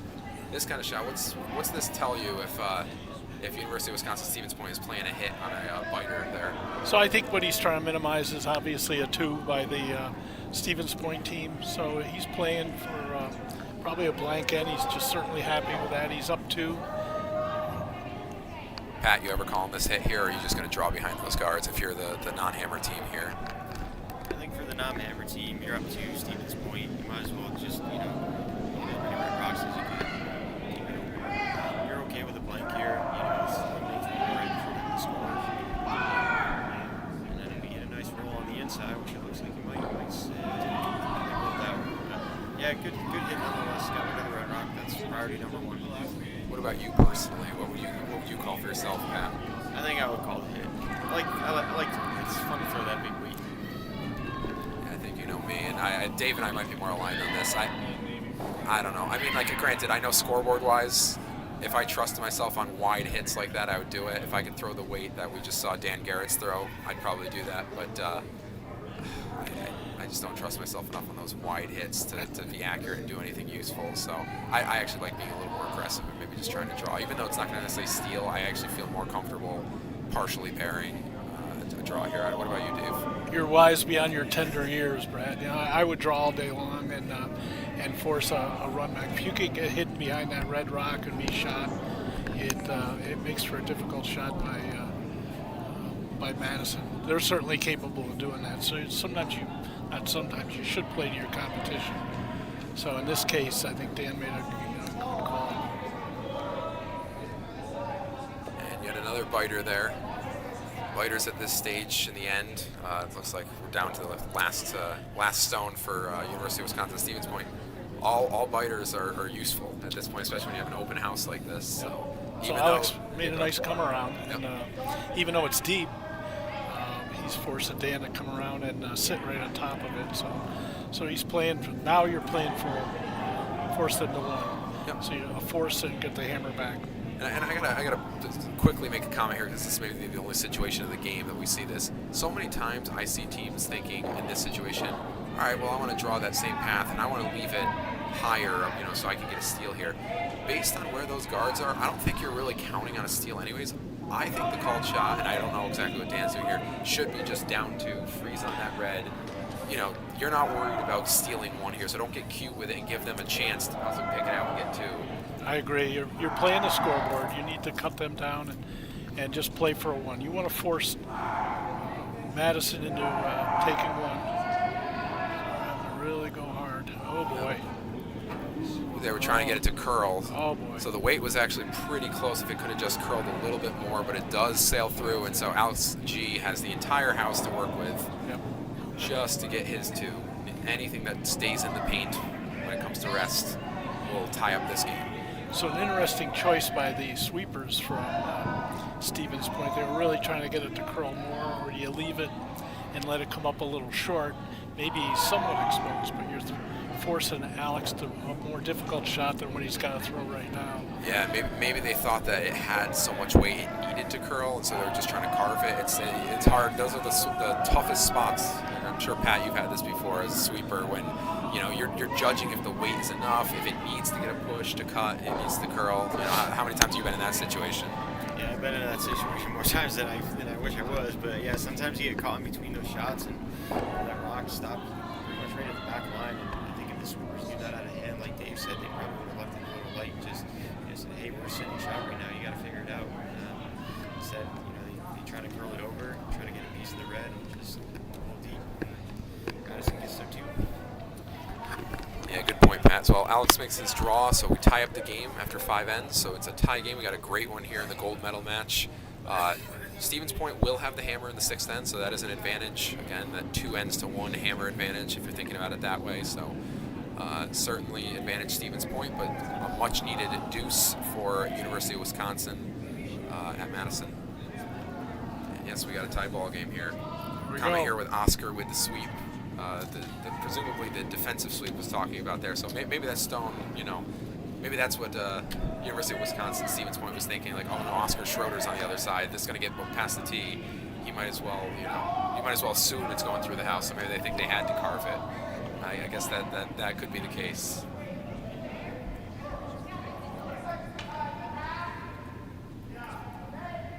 So while we're in the break, why don't we do a real quick around the horn here. Let's look at the bronze medal match. Looks like Bowdoin retains or retook the lead by 1, and they are also sitting 1 right now. It looks like, yeah, they're sitting 1. Their cover, Penn State does have the hammer, so we'll keep an eye on that one. Sheet 4, a lot of junk up front. Michigan Tech is... That's Twin Cities over on sheet 1, and they're in control at 6-2. We'll look over there. There we go. RIT. Yeah, Michigan Tech is up 7-0 still with a very congested house over there. Got a couple of laughs over to my right and behind me with a lot of junk up front. All right, back to our feature sheet here. So we got a good center line guard. Looks like it's just off the center, but still an effective guard that was thrown by lead Ryan not Ryan Wojcik. That was Clayton Nels. That was Madison who threw that stone, not Stevens Point. Clayton Nels with a good guard, depth-wise, maybe just slightly across center. So what's the shot call here from Dan Garrett's for his lead, Ryan Wojcik? What's he looking to do here? I think he was playing a come around here to the top 8, top 4, and just came up short. Ryan was a bit short on it. Yeah, that's definitely the risk about playing to the center when you have the hammer, is if you do play to the center and you come up short as another guard, you are starting to dictate that play towards the center. Exactly. Now, of course, as Pat knows from playing with me and one of my good friends, Matt Schifano as lead, you could always play to the center. You knew we were going to get a perfect draw, right, every time. Yeah, of course. When Matt Schifano's throwing lead rocks, you always know you're in for a good pair from Absolutely. I doubt he's watching this cast here, but shout out to him. Definitely a good friend of mine, colleague at work, and joined curling a couple of years ago. Is really taken a love to the sport. So you got 3 guards all pretty well lined up next to the center line here, so it's definitely a race to the 4-foot. Yep, yeah, and that's exactly what it looks like. Dan Garrett's Team that's there first at the top of the 4-foot has a huge advantage here. So. Exactly. So Dan Garrett's going to have Ryan Wojcik really try to get it in here. Sweepers are on it early, so we got Charlie and Sierra both sweeping hard to try to carry this as far as they can. You see Skip coming out to take over for Sierra. Fresh set of arms there. It is going to click a little bit. They at least did a great job, the sweepers, of getting that to go as far as they could, so it is at least in the house. It is a rock that Wisconsin has to at least consider. Looks like Alex G is just willing to draw. It hangs a bit wide. You can always chip off that yellow. Definitely an end that is favoring the non-hammer team. Yeah, aggressive call, just drawing, ignoring that yellow on the top 12.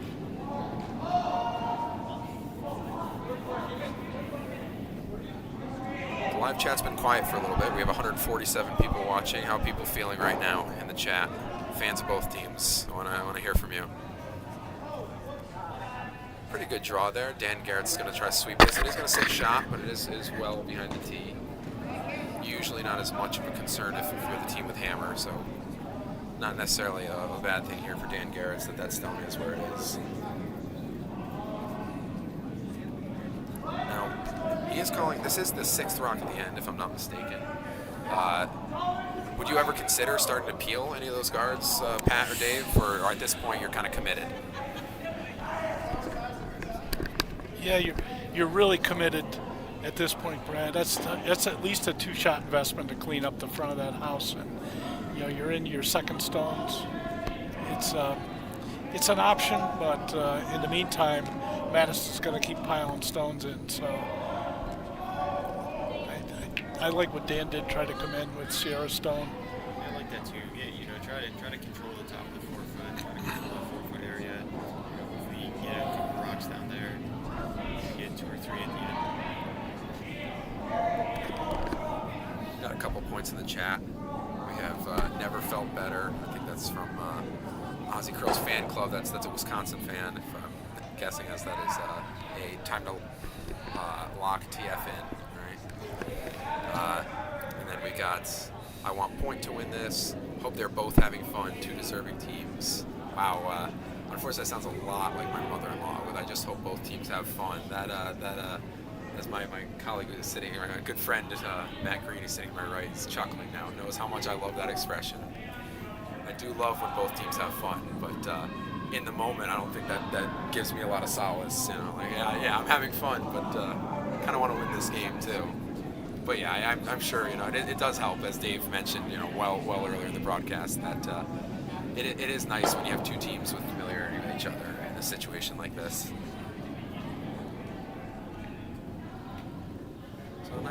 Nice looking hit there. And we've got Mr. Schroeder coming up here for University of Wisconsin. So we can assume he's going to make his shot based on. I don't think he can do anything wrong based on the live chat commentary we've had here.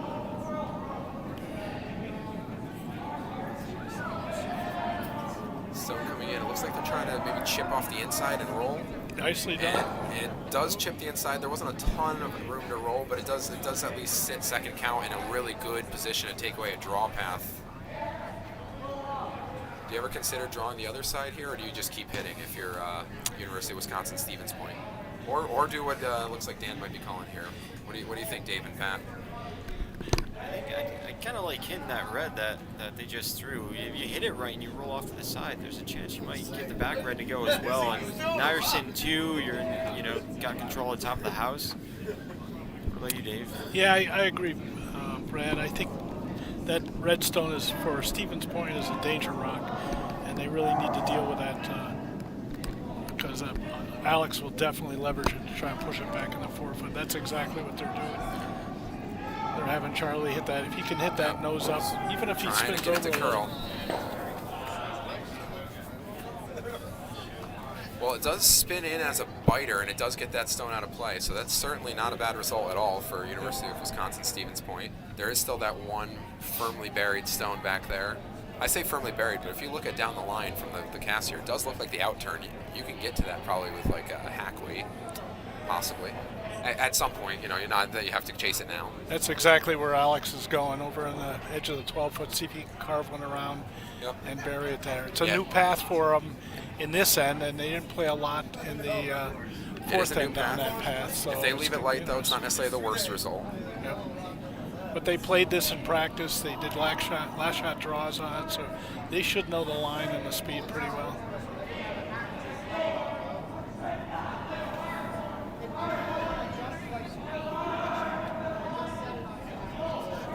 I've been told in the chat that it's Schrader and not Schroeder. Is this correct for Oscar? I apologize if so. The man's a legend. I might have been pronouncing his name. It is spelled Schroeder here, but if it's Schrader, I apologize. Please, those who know Oscar personally, please let me know if it's Schrader or Schroeder. Schroeder. It's Schroeder. It's Schroeder? Oh, okay. All right.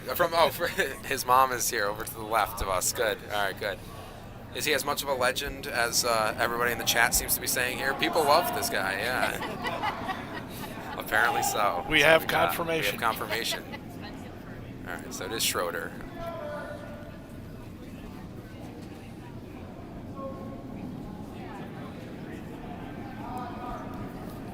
A request to shout out the final score.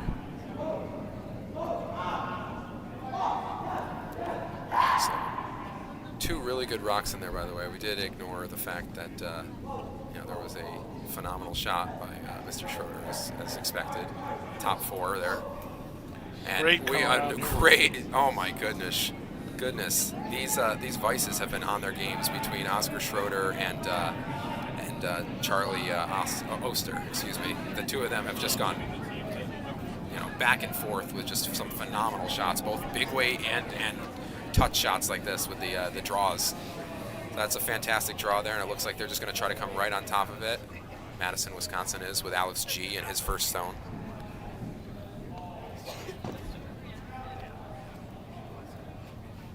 Comment in the chat. I've been saying Schrader for 3 years. So, well, I guess you got some corrections now. Got the source right here that says it's Schroeder. Yeah. Just call him the GOAT. It's easier, more accurate. Would have avoided that altogether. Alex playing a come around here. It looks tight. Oh man, it is tight. That was. Oh man, I mean that's an inch away from being probably the perfect shot right there. Exactly. That just shows the margin sometimes with these. So it looks like right now that. Per discussion between Dan Garretts and his vice Sierra MacArthur, it looks like he wants to throw a guard here. He does. He has a choice, a guard, or he can do what Alex just threw, do a hit and roll off that to the center. Yep. So either works. The guard's good, but he's giving Alex an option to play that hit and roll off his own rock. So we'll see what shapes up. Yeah, it really gets into what do you want to do here in the big picture, because this end right now, Wisconsin is sitting right now 2-3-4. It looks like 2-3-4. Right now the game is to the 4 foot. If you throw the draw, it might make it hard to get your 2, but it may make it so that you assure yourself of getting the 1. And as we mentioned, this is a 2 hammers to 1 game right now. I would say, and I've said this to Pat in the game in the 6th end, Wisconsin versus Penn State in the semifinal, when Penn State had the lead and hammer in the 6th end, it was make sure you just get your 1 even with hammer. Don't give up a steal. A steal is the bad result here. This stone does appear to be over curling. It is. Now, can they sweep it deep enough where maybe they can chip off that top yellow and not enough pop weight. out? No, not enough weight. So, it doesn't look like it's super exposed, that yellow, but it does seem like they have plenty of room to draw around for sure. That's a good shot, is to draw around, use that yellow as backing, and really put Stevens Point in a tough spot. Was that a tong I just saw from Dan on Mr. Schroeder? I saw a little finger waggle there. It seemed like it was in jest. These two teams do have a history, as I've seen in the chat. they apparently scrimmaged multiple times before this Nationals, so I'm sure the two teams know each other well. So G with a second chance at redemption here on his draw to try to sink one in right on top of that yellow. Looks hot. Does look a little heavy. The sweepers seem to think it's heavy. You could chip off this red if you're wide enough, but is it going to stay wide enough? I can't tell. No, it's going to finish. It's going to finish, so they're carving it right now. The outside sweeper's trying to sweep it over. And it's just going to squeak by that yellow there, which is going to leave Dan Garrett's a couple options for his two. He could draw, he can rub off that red and spin in, he can just straight up hit off that red, and it looks like he's just going to call the straight draw. He's going to throw the draw.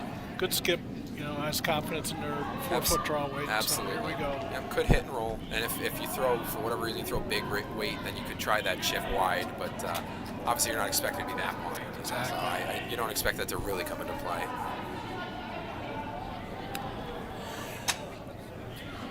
And Michigan Tech on sheet 4 just piling it on here. They're up 8-zip. And just put another one, Good another for one Michigan Tech. top eight. Michigan Tech over Michigan there Tech. on sheet 4, yep.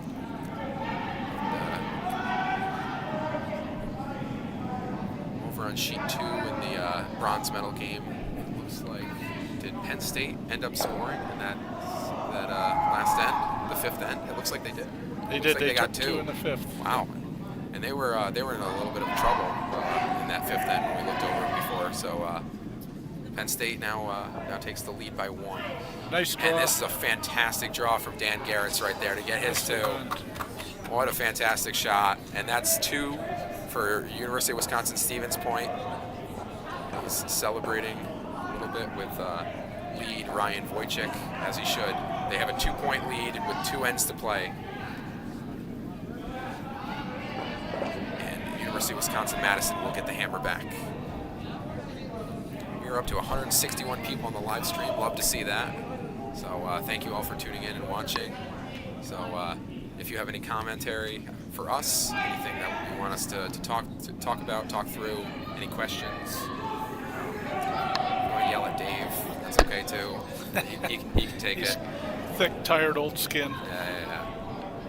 But, no, Dave, thank you so much for taking the time to do this. We're happy to have the big guns in for the finals here. So thanks for joining me on this. Oh, it's a pleasure. This call here. This is kind of cool.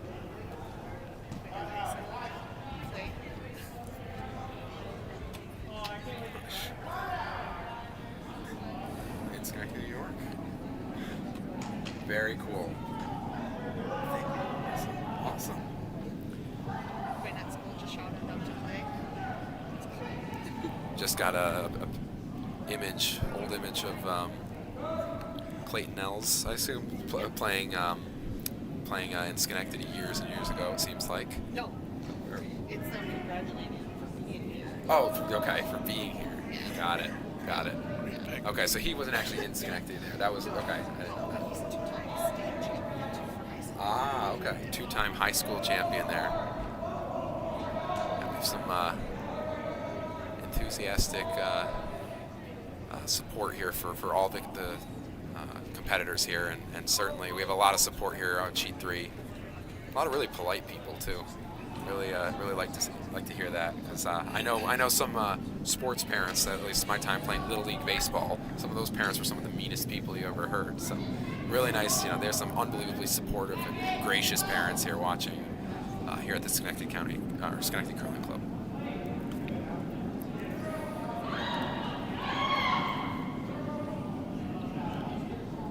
So for both teams here, maybe walk us through, Dave.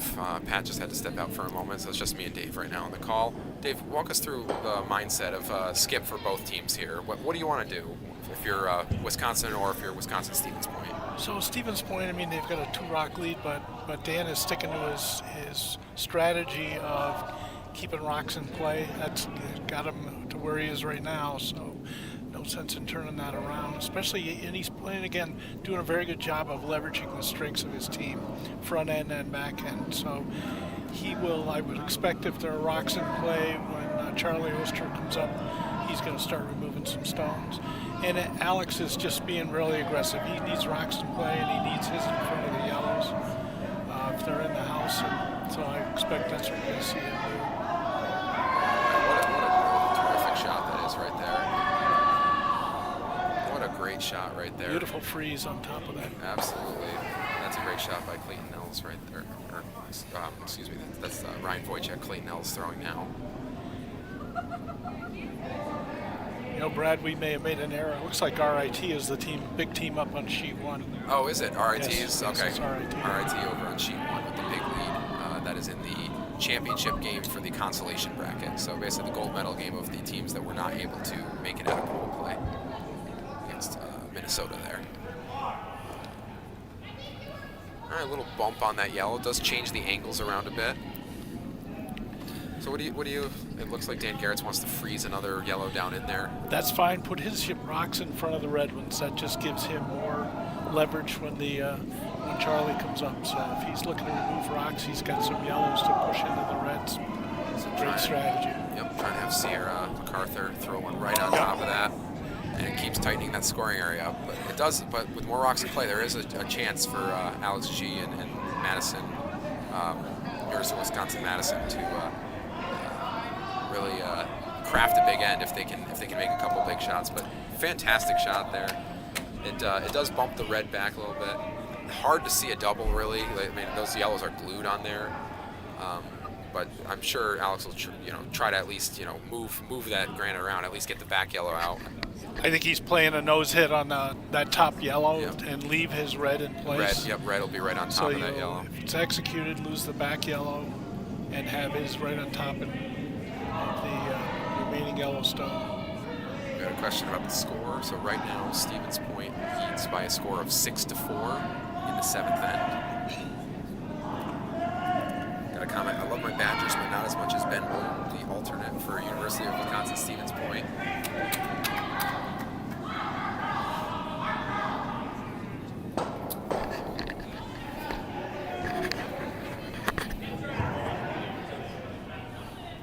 Apparently, University of Wisconsin has had 2 practices all season. Impressive they continue to play at this skill with 0 time on ice outside of Spiels. Which Wisconsin team? I think it's Madison. I assume UW is Wisconsin. So it seems like Wisconsin has not had a ton of practice time, at least based on this comment here in the chat. Okay, I'm hearing comments behind me that is not a true statement. So.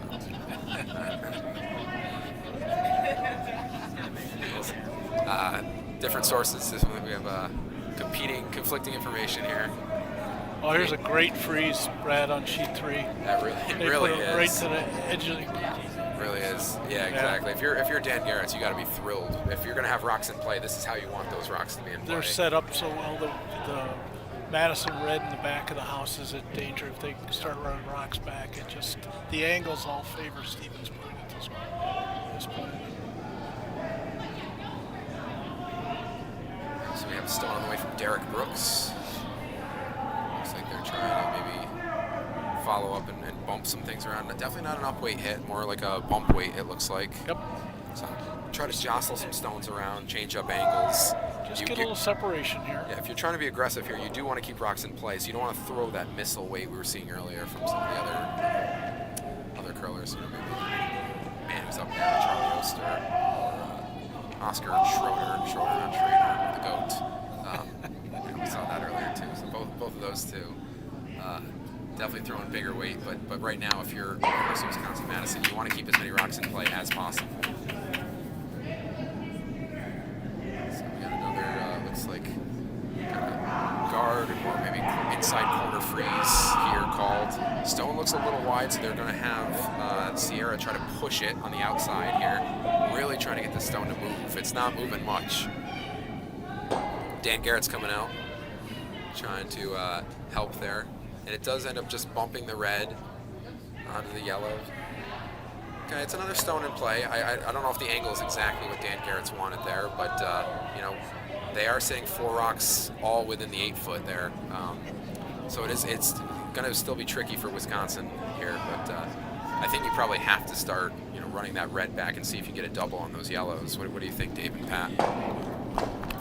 Yeah, the way that's lining up, it looks like he's going to, if he hits on the nose, he'll lose his first redwood, and it may drive the yellow and the button right back into the red stone in the back of the 8-foot. So the angles hit that yellow first and just go right into the red. And He could. You might get it that way. It might be a little bit better for you. It's a tight fit over there. Yeah.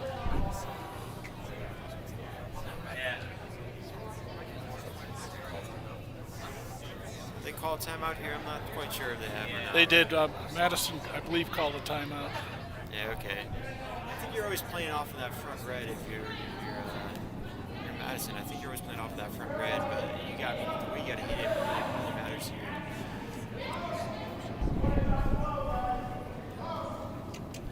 It's important to note as well that really they're only down 2 right here. I mean, obviously, both these teams are played at an elite level, so it's not easy to necessarily guarantee a steal. But if Wisconsin can just find a way to even take their 1 here, you really just have to get a steal, and which they did against Penn State. In the semifinals, stole back-to-back 3-enders to win the game. So it's you don't necessarily have to get hyper aggressive here with stuff to play. If you do have to start clearing things out and throwing big weight, you can. You certainly can.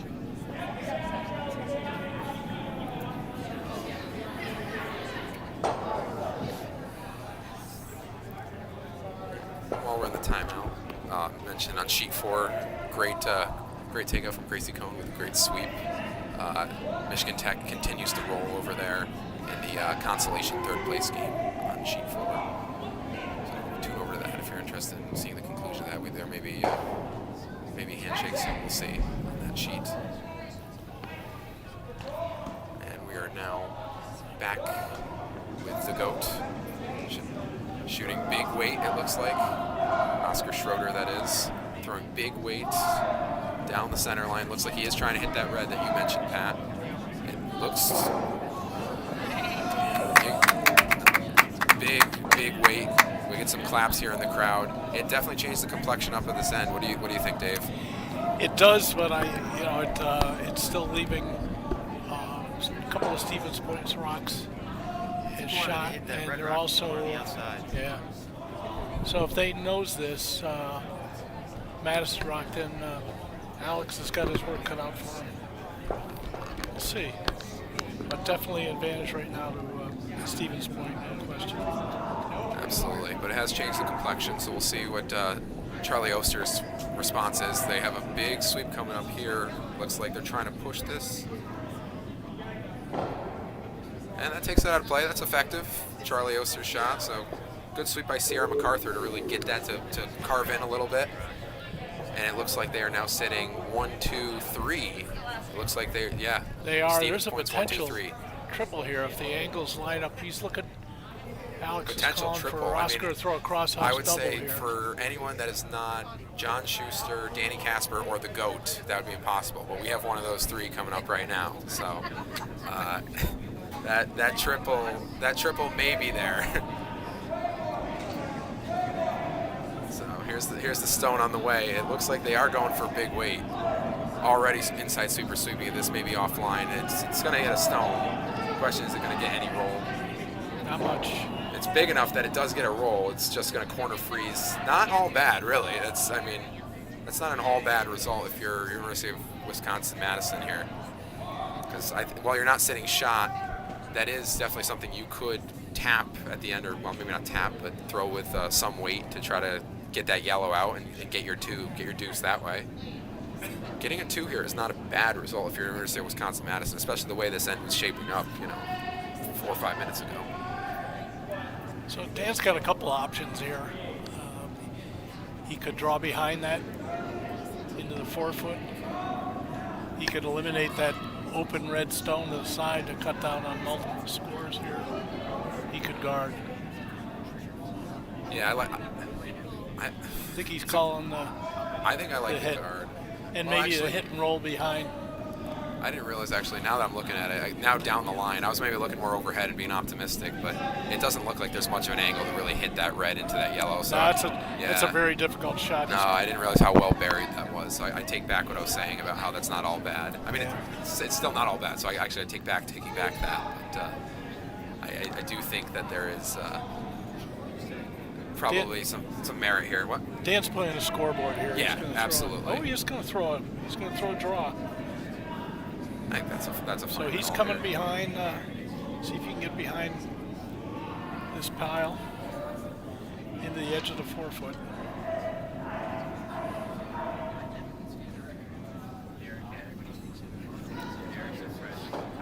There is a run of that yellow into the red, but obviously that just puts a yellow into the rings. Oh, wow. That was almost, I mean, still a good shot. If that gets around that red guard there, I think that's big trouble. That's a perfect shot for University of Wisconsin-Stevens Point. Yeah, a little late on the sweep there, but nice throw. Definitely a nice throw.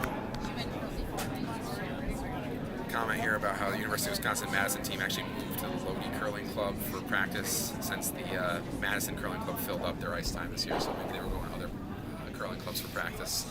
Comment as well, helps when you have nearby county that has 5 curling clubs in it, which I know Wisconsin and Minnesota will have a slew of curling clubs nearby, or it's a lot different than maybe it is here in upstate New York, where we're one of the fortunate ones with 2 curling clubs, 6 sheets between the 2 clubs, but Albany and Schenectady curling clubs. And then I guess our nearest one is about an hour and 15 minutes away. Utica will probably be the next closest. Another 6-sheeter in Utica. That's 6-sheeter, yeah.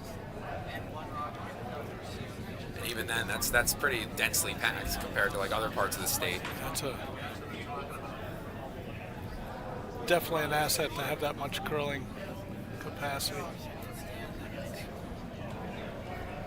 So it looks like Alex is playing up really firm. He's going to try and chip that. Yeah, if he can just red. graze that red with big weight, and then the shooter, smashes that yellow that Dan just left there, they're sitting 2. There's a good chance that's going to, with the amount of weight that spins very wide. So we'll see where the shooter goes. Inside sweeper sweeping hard. He's picked the guard. It does just pick out the guard. So an unfortunate miss there. It is at least somewhat productive. It forces Dan to have to at least think about what he wants to do here. True. You're going to put a guard up. You're going to put a third counter in. Because that same double is still there, but arguably... He might just push his shot rock back a little bit. Yeah, a little bump. Little bump's not a bad idea. He knows that line. He just threw that shot. Yep. We got official confirmation over on sheet 1. Just a really quick look over there. Sorry. There are handshakes over there between RIT and Minnesota.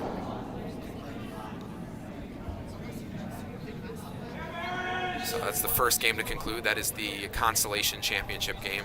So I believe, was that RIT that was victorious? Correct. So congratulations to RIT for winning the consolation bracket. All other games are still going on.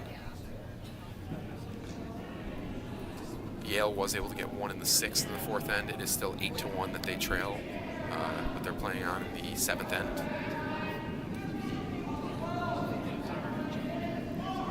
So we got a draw here from Dan Garrett's to really try to lock down this end and force Wisconsin to have to make a good shot just to get their 1. Oh, it's curling up. Curling considerably. Will they plan B this into a guard? Is there a good plan B here? He gets on the corner of that red one. That's not bad.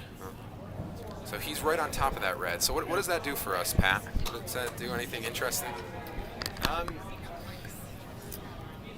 You could, I guess if you're right here, you could hit that yellow. Maybe you hit it on the inside and hit the red. You can see the yellow to move a little bit. You can get 2 this way. We're looking at that.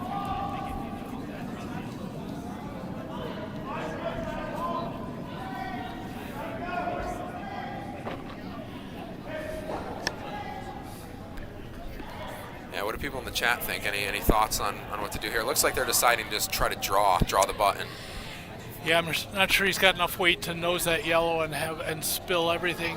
Yeah, I think you could get 2 of those yellows so I think out. he's taking the safe shot. But even if you got 2 of those yellows out, it's only for 1 ever, and most likely that red squirts out, and so there's still a steal of 1. So I think the safer shot to get your 1 is, as difficult as that may be, is just try to bite the side of the button here. Spot on. Yep. Given plenty of ice here, make sure that it's curling well on this line, so they're given plenty of ice. It does also mean that the sweepers need to stay close if they think this comes down. It can get frosty out wide. Comment here was blast the top yellow and get 1 for sure. Draw is much harder. Yeah, it's hard to tell if they would have gotten 1. Like, it depends on how much that red loses its energy through that back yellow, and it just has to squirt forward. This It's a draw, great shot right to the tee line. That's, Great, I mean, when you nice throw a to perfect draw like that, you know, it makes it look, that was the right choice, right? You know, the right choice is the one that's made. Yep. So, fantastic shot. I don't think there was ever a shot for 2, so it was really what's your easier shot for 1. Perfect draw to the button. You got that in your back pocket, right, Pat? Sometimes. On Monday nights I have it, but ask me on Wednesdays, it might not be there, so. We have Ozzy in the chat saying that draw is much harder, but great shot. He made the great shot. Credit to him.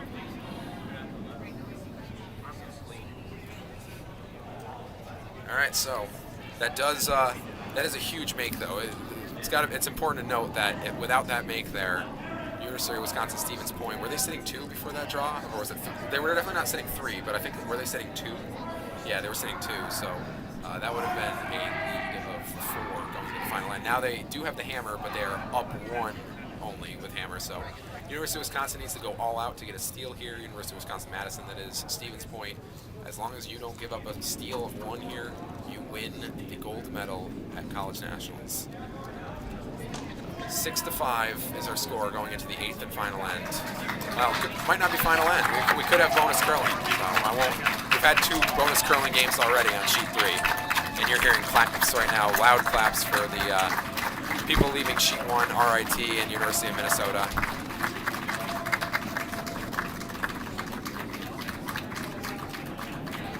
RIT has a lot of support here. Rochester, about 3.5, 4 hours away from here in Schenectady, New York. So a lot of fans came. A lot of people from the team came. I think they had like a roster of like 7 or 8 people. It seemed like. Ooh, and the first stone here goes into the house, and Dan doesn't even wait for the rock to completely stop before putting his broom down. What's your goal here if you're Stevens Point, Dave? Keep it clean. Rocks and play are not your friend, so keep it clean. And make sure you have a path to the 4-foot.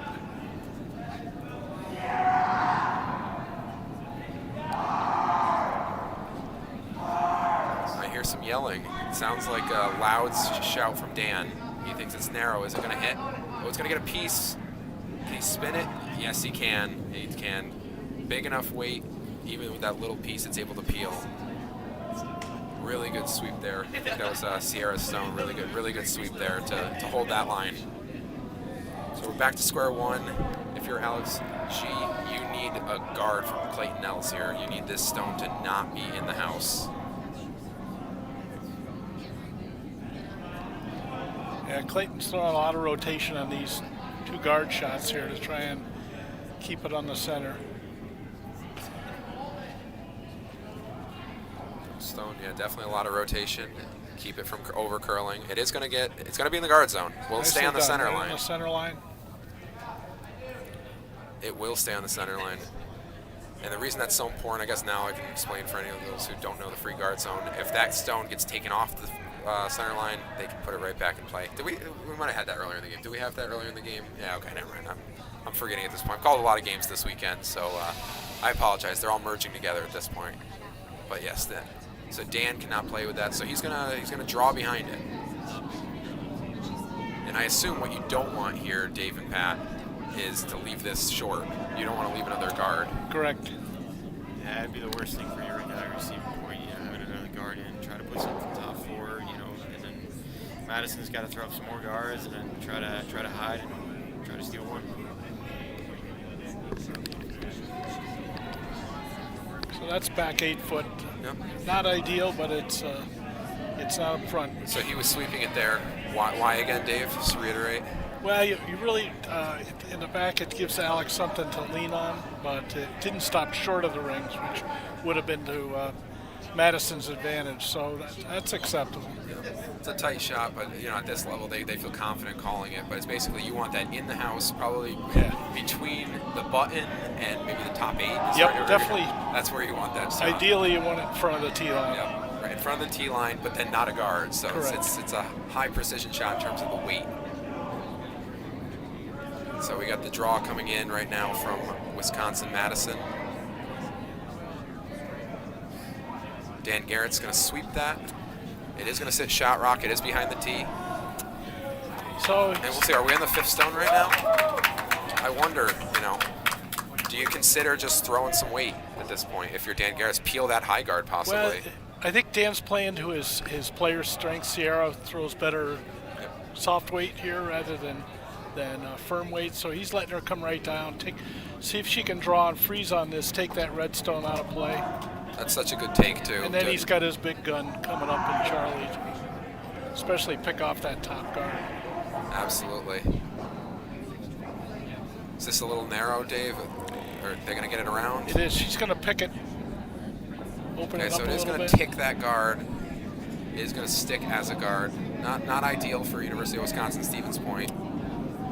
No, ideally, you want to miss a little heavy. On a shot like that, you'd rather be a little heavy. You'd rather than miss a little heavy than light. miss light. That's exactly right. So Unfortunately, Sierra missed a little bit light. handshakes over on sheet 4. Looks like Michigan Tech took 3 in the 7th, and that game is over. So that was the third place consolation game. So right now we have the consolation bracket is completed.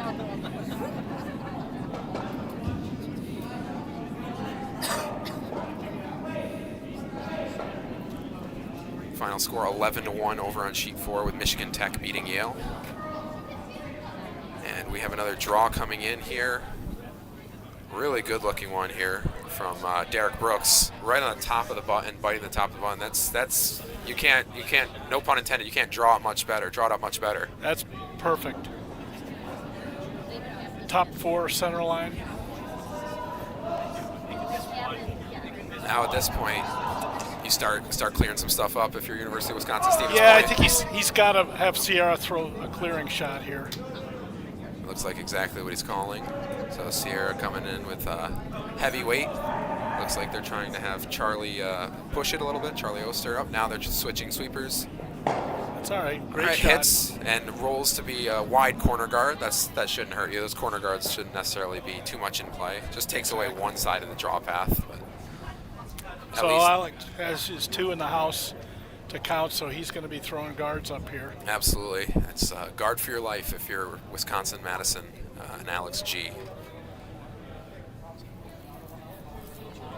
So we got the GOAT throwing a guard here, so you can assume this is going to be perfectly in line with where they want it.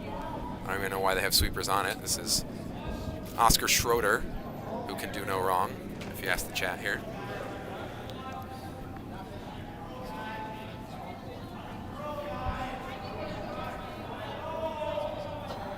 And this stone they're trying to push it to get it to curl a little bit more. It is a high guard, but it's a really good line, and just like that, the GOAT delivers. So now, question here for Dan: you try to keep ripping that guard.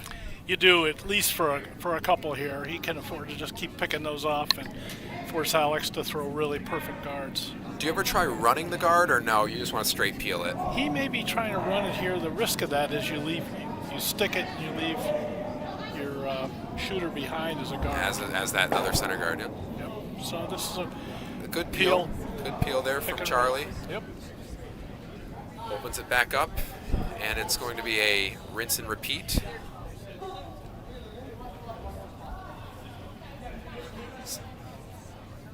And now with the other sheets wrapping up, the crowd has really started to surround us here. On the bright side, with the intensity of this 8th end, it is keeping the sheet 4 off the ice, or off the warm room, I guess. They have to stay on the ice because Nice the courtesy. intensity, exactly. But now they're moving, so we'll hear clapping in just a few moments here on the stream as the Yale and Michigan Tech teams come in. Really another nice guard there from Oscar Schroeder. Yep. Perfect delivery there. The GOAT delivers yet again on what could be his last stone at Nationals in 2026. And there's the clapping as promised.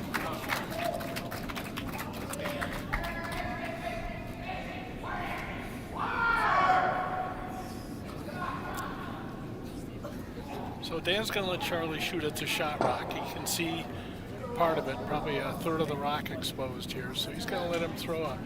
And if he misses, would you rather him miss wide or narrow here, Dave? Rather miss narrow to pick the guard. Yeah, I He's having Sierra trying. Here we go. Oh, this looks close. Will it get there? Will it get there? He picks it. Nicely done. He picks it. So Nice Wisconsin catch. is still sitting, Wisconsin-Madison, that is still sitting shot rock, but that gorgeous stone that was thrown earlier by Derek Brooks is now out of play, and both stones are behind the tee line, so leaving the draw path open with backing. So really nice shot there from Charlie Oster to poke that stone out of play, originally from Chaska, Minnesota, a place I'm familiar with. I've played in Chaska before, so I'm familiar with his hometown. We got first skip rock here for Alex G. He's going to try to draw and put that stone right back that was previously there. Looks a little tight, yep. They do have Derek Brooks on the sweep here on the inside. Clayton Nels on the outside. Both sweepers sweeping. This is curling a lot, isn't it, Dave? Yeah, that's looking really tight. So that's going to actually just act as a staggered center guard. So now Wisconsin does still sit shot, but now if you're Dan Garrett's, you have a wide open house to draw to. So you have and Dan's looking for the kill shot here. He's looking so for the kill shot. Yep. he can draw one in the top 4 buried. Yep. It's really going to make Alex have to throw another one of those perfect side button draws, and odds are it'll probably have to stay exposed. The goal here is to not let Alex have a really easy shot to get his one. If he can draw one into the... It's got to be in the 4 foot still, though, yeah. 4 foot, then Alex is going to have a tough shot getting to... Is his guards up front or overlapped? Yeah, would you ever consider, this is a question, I don't know if I would have the guts to do it, would you ever consider double peeling those stones on this shot if you're Dan? It's a great question. It's a good option, too. At the professional now level, sure. And I'm not saying these guys aren't professionals, but when you know you can move all these stones out of play and leave a wide open shot on your last shot, maybe. But I think I would call the same thing that Dan's calling here. I think this is, There's pleas in the chat to please spare University of Wisconsin. Sweeper's working hard. It's a little light. It's gonna. Can they get it? Can they get it? Sweeper's working all hard. Can they get it to the 4 foot? Can they get it to the 4 foot? Not quite. Not quite. Almost. So it looks like still shot rock is with University of Wisconsin-Madison. If that stone goes another foot, probably. then it's really... It's almost Alex G game has over. to Alex G has to just throw a perfect draw side of the button, and it's probably going to be exposed. But Dan's got to take a deep breath here. He's still got another yeah, one. So he does can't have let another one. You got to let that one go quickly. Absolutely. How they doing on clock, Dave? If you can look over there, or Pat, how do you see how much time? Plenty of time for both teams. Perfect. Okay. Plenty They're of time Both here. at 4 minutes of thinking time, so clock's not going to be a factor here. Draw here from Alex G. Is this a draw or is this a guard? Is he going for the win or is he going for to clog up that pour, go for the tie? He's going for the win. He's here. going for the win, so he's going to try to draw. This stone looks a little heavy here, doesn't it? It looks toasty. Yep.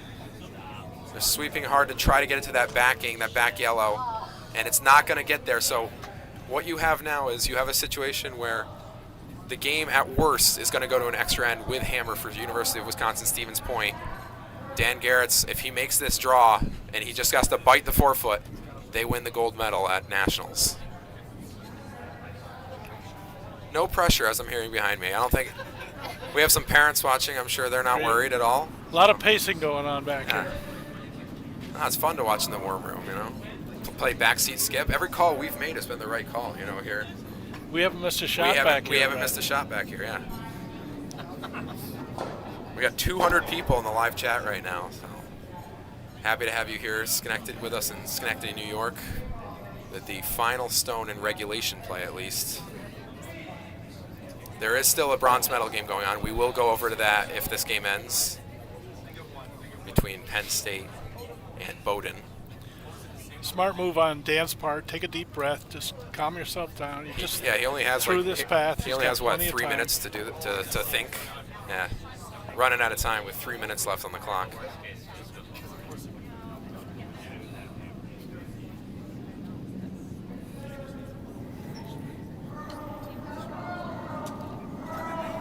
Weight looks a little bit better. They're pushing it. Wade is close. Wade is close. Easy. I think Wade's there. Get off.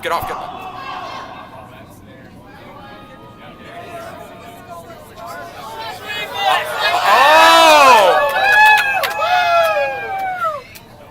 Yeah, Wade looked there. So the sweeper's just a tiny bit of overcooking.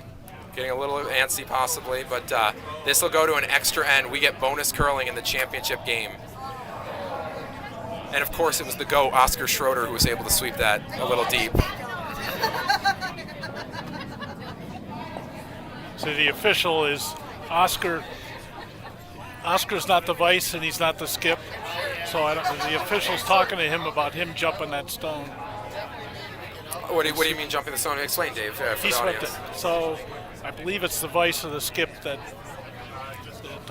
when they're sweeping the opponent's stone.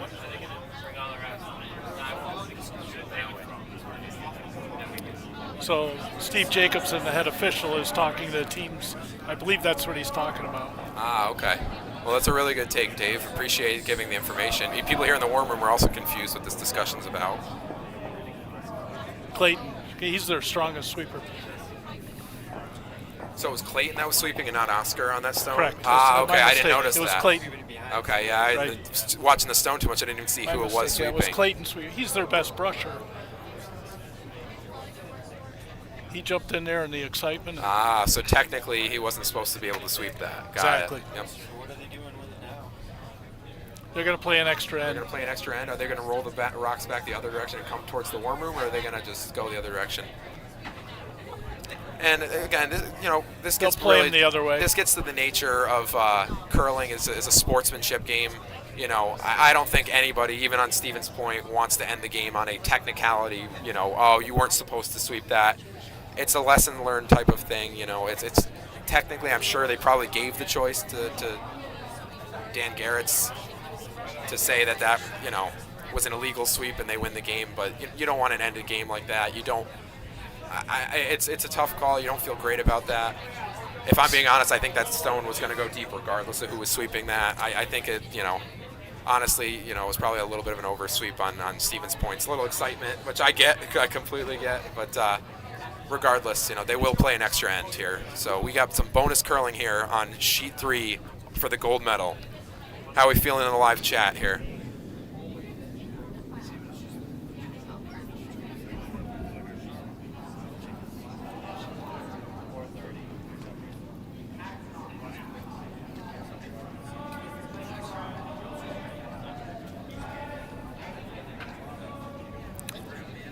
Stevens Point's got to take a deep breath here, Brad, and just calm down. Play their game. They've been Yep, you playing still a have great the game. hammer advantage. Yep. Really nice start there from University of Wisconsin-Madison, though. Yeah, great center guard. A little short. It's a 2 guard. Yeah, it's a 2 guard, but that's fine. Right on the center line. Can't really tick it. Can't do much with it. So looks like Dan's going to just try to draw behind again. Really, really finicky shot at times. You want this to be in the house, but you don't want it to be deep. It's curling pretty early. They're trying to hold it hard for line. It's by. It is by. It is by. Now that it's by, you want to get off. It looks like it has plenty of weight. Really good shot. Really good shot there. Nicely done to kind of settle the nerves, hopefully, for Ryan Wojcik. Settle the nerves for his team right there.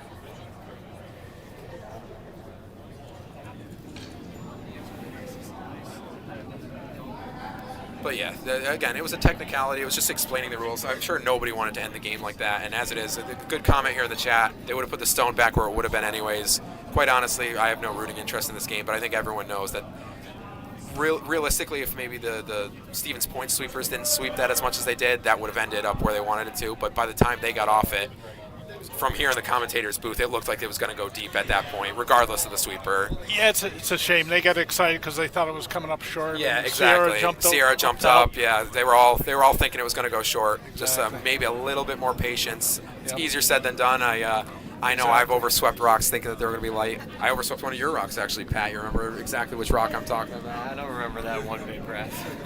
He's let that go right now. Yeah. Skip Stone's tiebreaker, and I overstepped the rock. Still only went back 4, but then the other skip went right on the button. So, I hang my head when I judged it like that. Oh well. Appreciate you all in the chat here. We've dropped in viewership. I don't know how we went from 200 to 191. This is only getting more and more exciting here. Any update we have over there on sheet 2 in the bronze medal game, Dave? Yeah, it looks like Penn State is up on Bowdoin 9-6, but Bowdoin's got one in the house. It's like third count. They're starting to build an end here that potentially could be trouble, so we'll see. But certainly Penn State's got the advantage. Dan trying to put another guard down here on sheet 3. So it looks like he's content to be like, you know what? You want to put all that traffic up there? Fine. I have one right there basically on the button or biting the button. Go ahead, make a shot. Wisconsin-Madison. So we'll see if Sierra can put it right on the line that they're looking for here. It's not an easy shot because those guards are somewhat high, so you got to get this to curl and end really on the right line.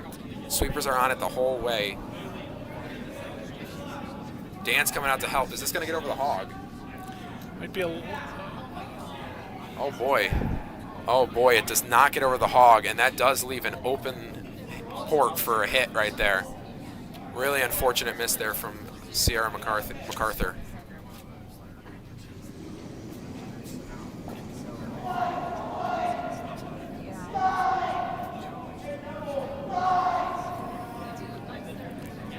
Calling a line hard.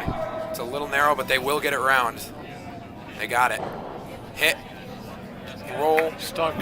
Really good shot there. And unfortunately, the guards before, the missed guard has come back to cost them, and also all the traffic up front.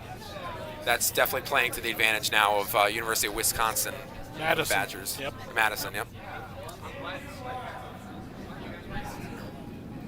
So now, Dan looks like he's going to try to just draw the button with Sierra MacArthur.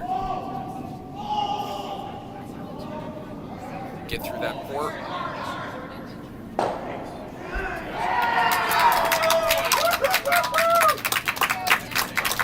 The celebration over on sheet 2. Penn State winning the bronze medal, it looks like. Penn State just threw a double. It was a kind of a kill shot. So double for Penn State. To win the game. Well, nice it's probably a classic over there on sheet 2. So definitely something I'll watch back afterwards, the sheet 2 stream, to see how that game unfolded. So congratulations to Penn State on winning the bronze. Really great effort from Bowdoin. They were fantastic.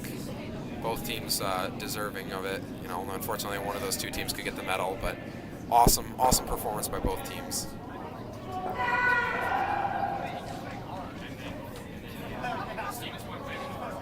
So Sierra ended up a little light. And now Wisconsin is content to plug that middle up. So now there's a lot of, as I've said before, junk in front. And there's just that one lonely Madison rock back there. So Charlie's got a choice here. He's trying to play a run back to pick that out.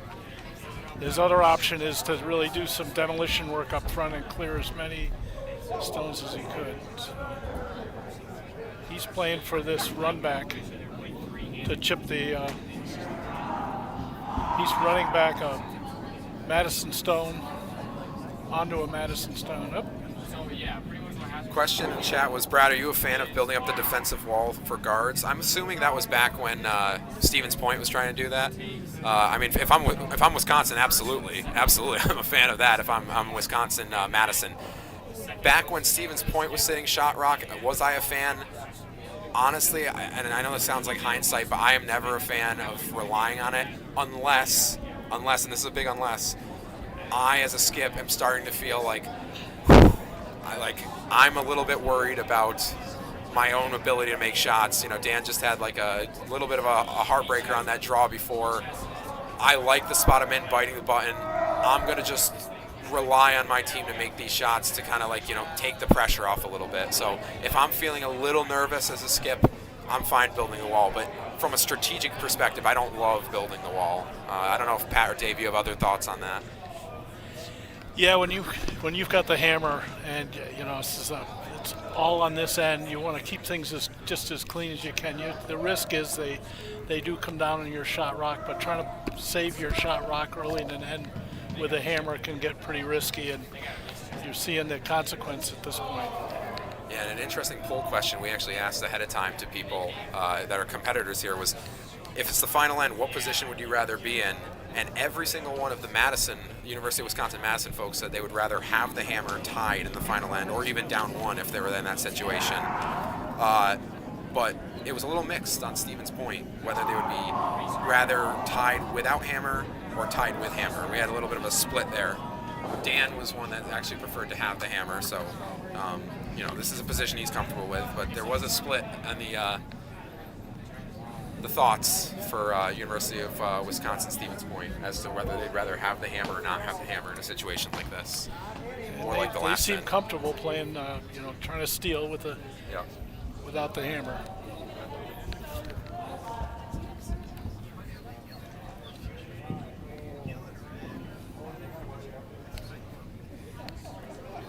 We're up to 205 people in the chat now, so we have continued to grow, and now we have everyone watching the feature sheet as we were the only sheet left playing gold medal game. It's fitting that this is the final game. So Alex G and the Madison crew are definitely an advantage to them. They've got their shot rock and the 4-foot pretty much buried. They're just throwing up access guards in that hole. Yep, there's definitely a downweight hit that's available to them, but when you put that guard right there, you don't have that anymore. So Dan's got a tough option. He can Does Stevens running Point still have a these guys. timeout? Do you get an extra point and an extra end? I don't know if the you get a rules- timeout in the extra. Okay, so they could use a timeout here if they wanted to. Yep.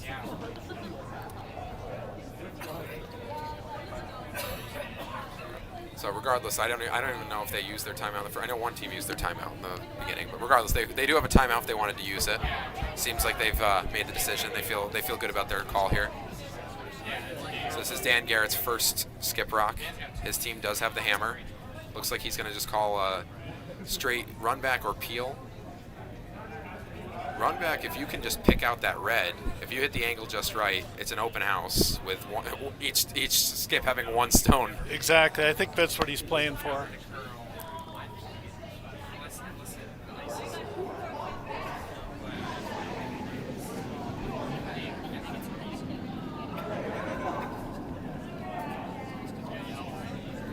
So wide rock here. Oh, it's going to flash everything. And that's unfortunate. Even peeling that guard would have at least forced Alex G to put something up there. Exactly. But by not hitting anything, Alex now just has to put up a high guard. Really doesn't have to do much of anything. Yeah. I mean, Dan's other option was to try and clean up that left side going. Yeah, towards- just so he has a draw path, yeah. Looked like he had an option to get off the edge of his yellow rock and at least clean a couple out, which broadens up his access to the 4-foot. And that looks like what Wisconsin's Madison is trying to guard right now. Looks like they're going to actually try to throw a draw or a guard out wide. I think he's putting another guard on the Out wide to take away the wide draw. See, because if Dan Skinny's coming with that intern, that left to right on your screen, if you're in the audience watching, it might be there. It would be tough, but it could be there. But if Alex puts a good guard up there, there's no draw path.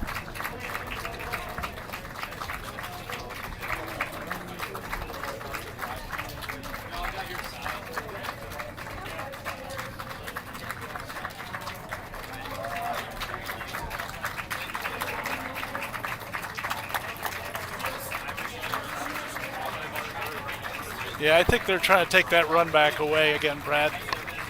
Yeah, I agree. And you're hearing the applause now for the bronze medal game. Just got off. They took some pictures and they just got off. So that's the applause. So what are they trying to do now? Looks like they switched up the broom. They're trying to cover that run back that Dan just tried to throw. So Okay. they're covering that 3 guard that's right in the center line that's available to run back and chip the Interesting, but red out. Now, question: I actually don't know the official rule. Maybe I'll get an official on this. If they blank this end, They play another. they do play another. It's Same not, you don't- hammer position. Okay, so you don't lose the game if you No. blank the end. Okay, so I was under the impression previously that if you blank the end and an extra end, the hammer team loses. But if that's the case, then that makes sense that they're trying to guard this this stone there, this run back. So that run back is still available. It's still there. It's tight. It is very tight. They are calling their timeout here.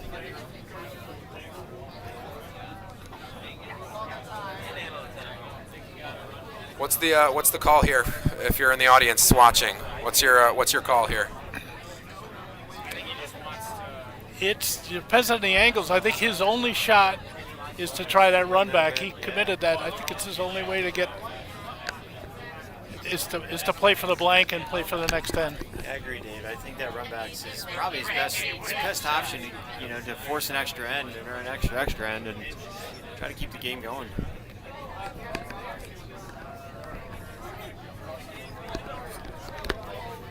Yeah, so that's my mistake as a commentator here. I thought I was under the impression if you blank the end with hammer, you lose. I remember there's definitely some places where that's a rule. I've seen that before, where it's like if you've never seen that, Todd? Really? Oh no, I've seen it actually. I think it was like a 5 and under I've done before, where it was like if you play an extra end, it's like if you're the hammer team and you blank it, in the final end you lose. But no, apparently that's not a rule. So you could try the run back here. There's no one there, but you at least get out of this end with a fresh end. It looks like that's what they're choosing to do here, but they got to throw a perfect line here. I mean, they got to skinny that yellow. I actually don't even know if it's there. Looking down the line, it's tight. It's tight.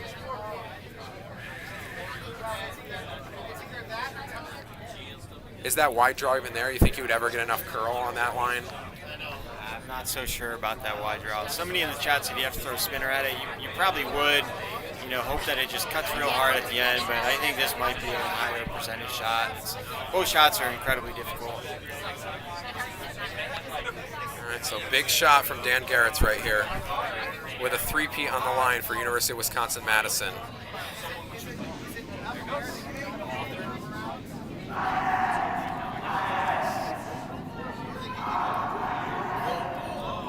Whoa. And it unfortunately just hangs too wide. Really unfortunate result for University of Wisconsin-Stevens Point, but nothing to hang their hats over. Congratulations to the University of Wisconsin at Madison with their third consecutive College Nationals victory. To be the best, you got to beat the best, as we heard in the World Series after the Dodgers repeated this year. And same stands here. Congratulations to Alex G and his squad. Lead Clayton Nels, second Derek Brooks, and vice Oscar Schroeder, the GOAT. Congratulations to them for winning the national title. And congratulations to the University of Wisconsin-Stevens Point. Nothing to hang their heads over with a silver medal here. With the call today, I want to appreciate everyone for being on the chat. Really this whole weekend long. Couldn't have done it without you guys. So with that, we really appreciate you. Give us feedback. Let us know how we did as commentators. But as a general rule of thumb, we really just look to compliment all these people. So we don't try to criticize. And so make sure that we stay positive with the chat and any feedback that we have for any of the curlers. I think as the announcers, we're fine here. But anyways, really appreciate all of you guys in the chat. With that, I'm Brad Johnson. Pat Howard. And Dave Fink, and a big shout out to Brad for setting this whole system up and pioneering the live feed. So great job. Pat as well for the setting it up with the technology. Thank you to everyone in the chat. You guys all have a wonderful rest of your day. Congratulations.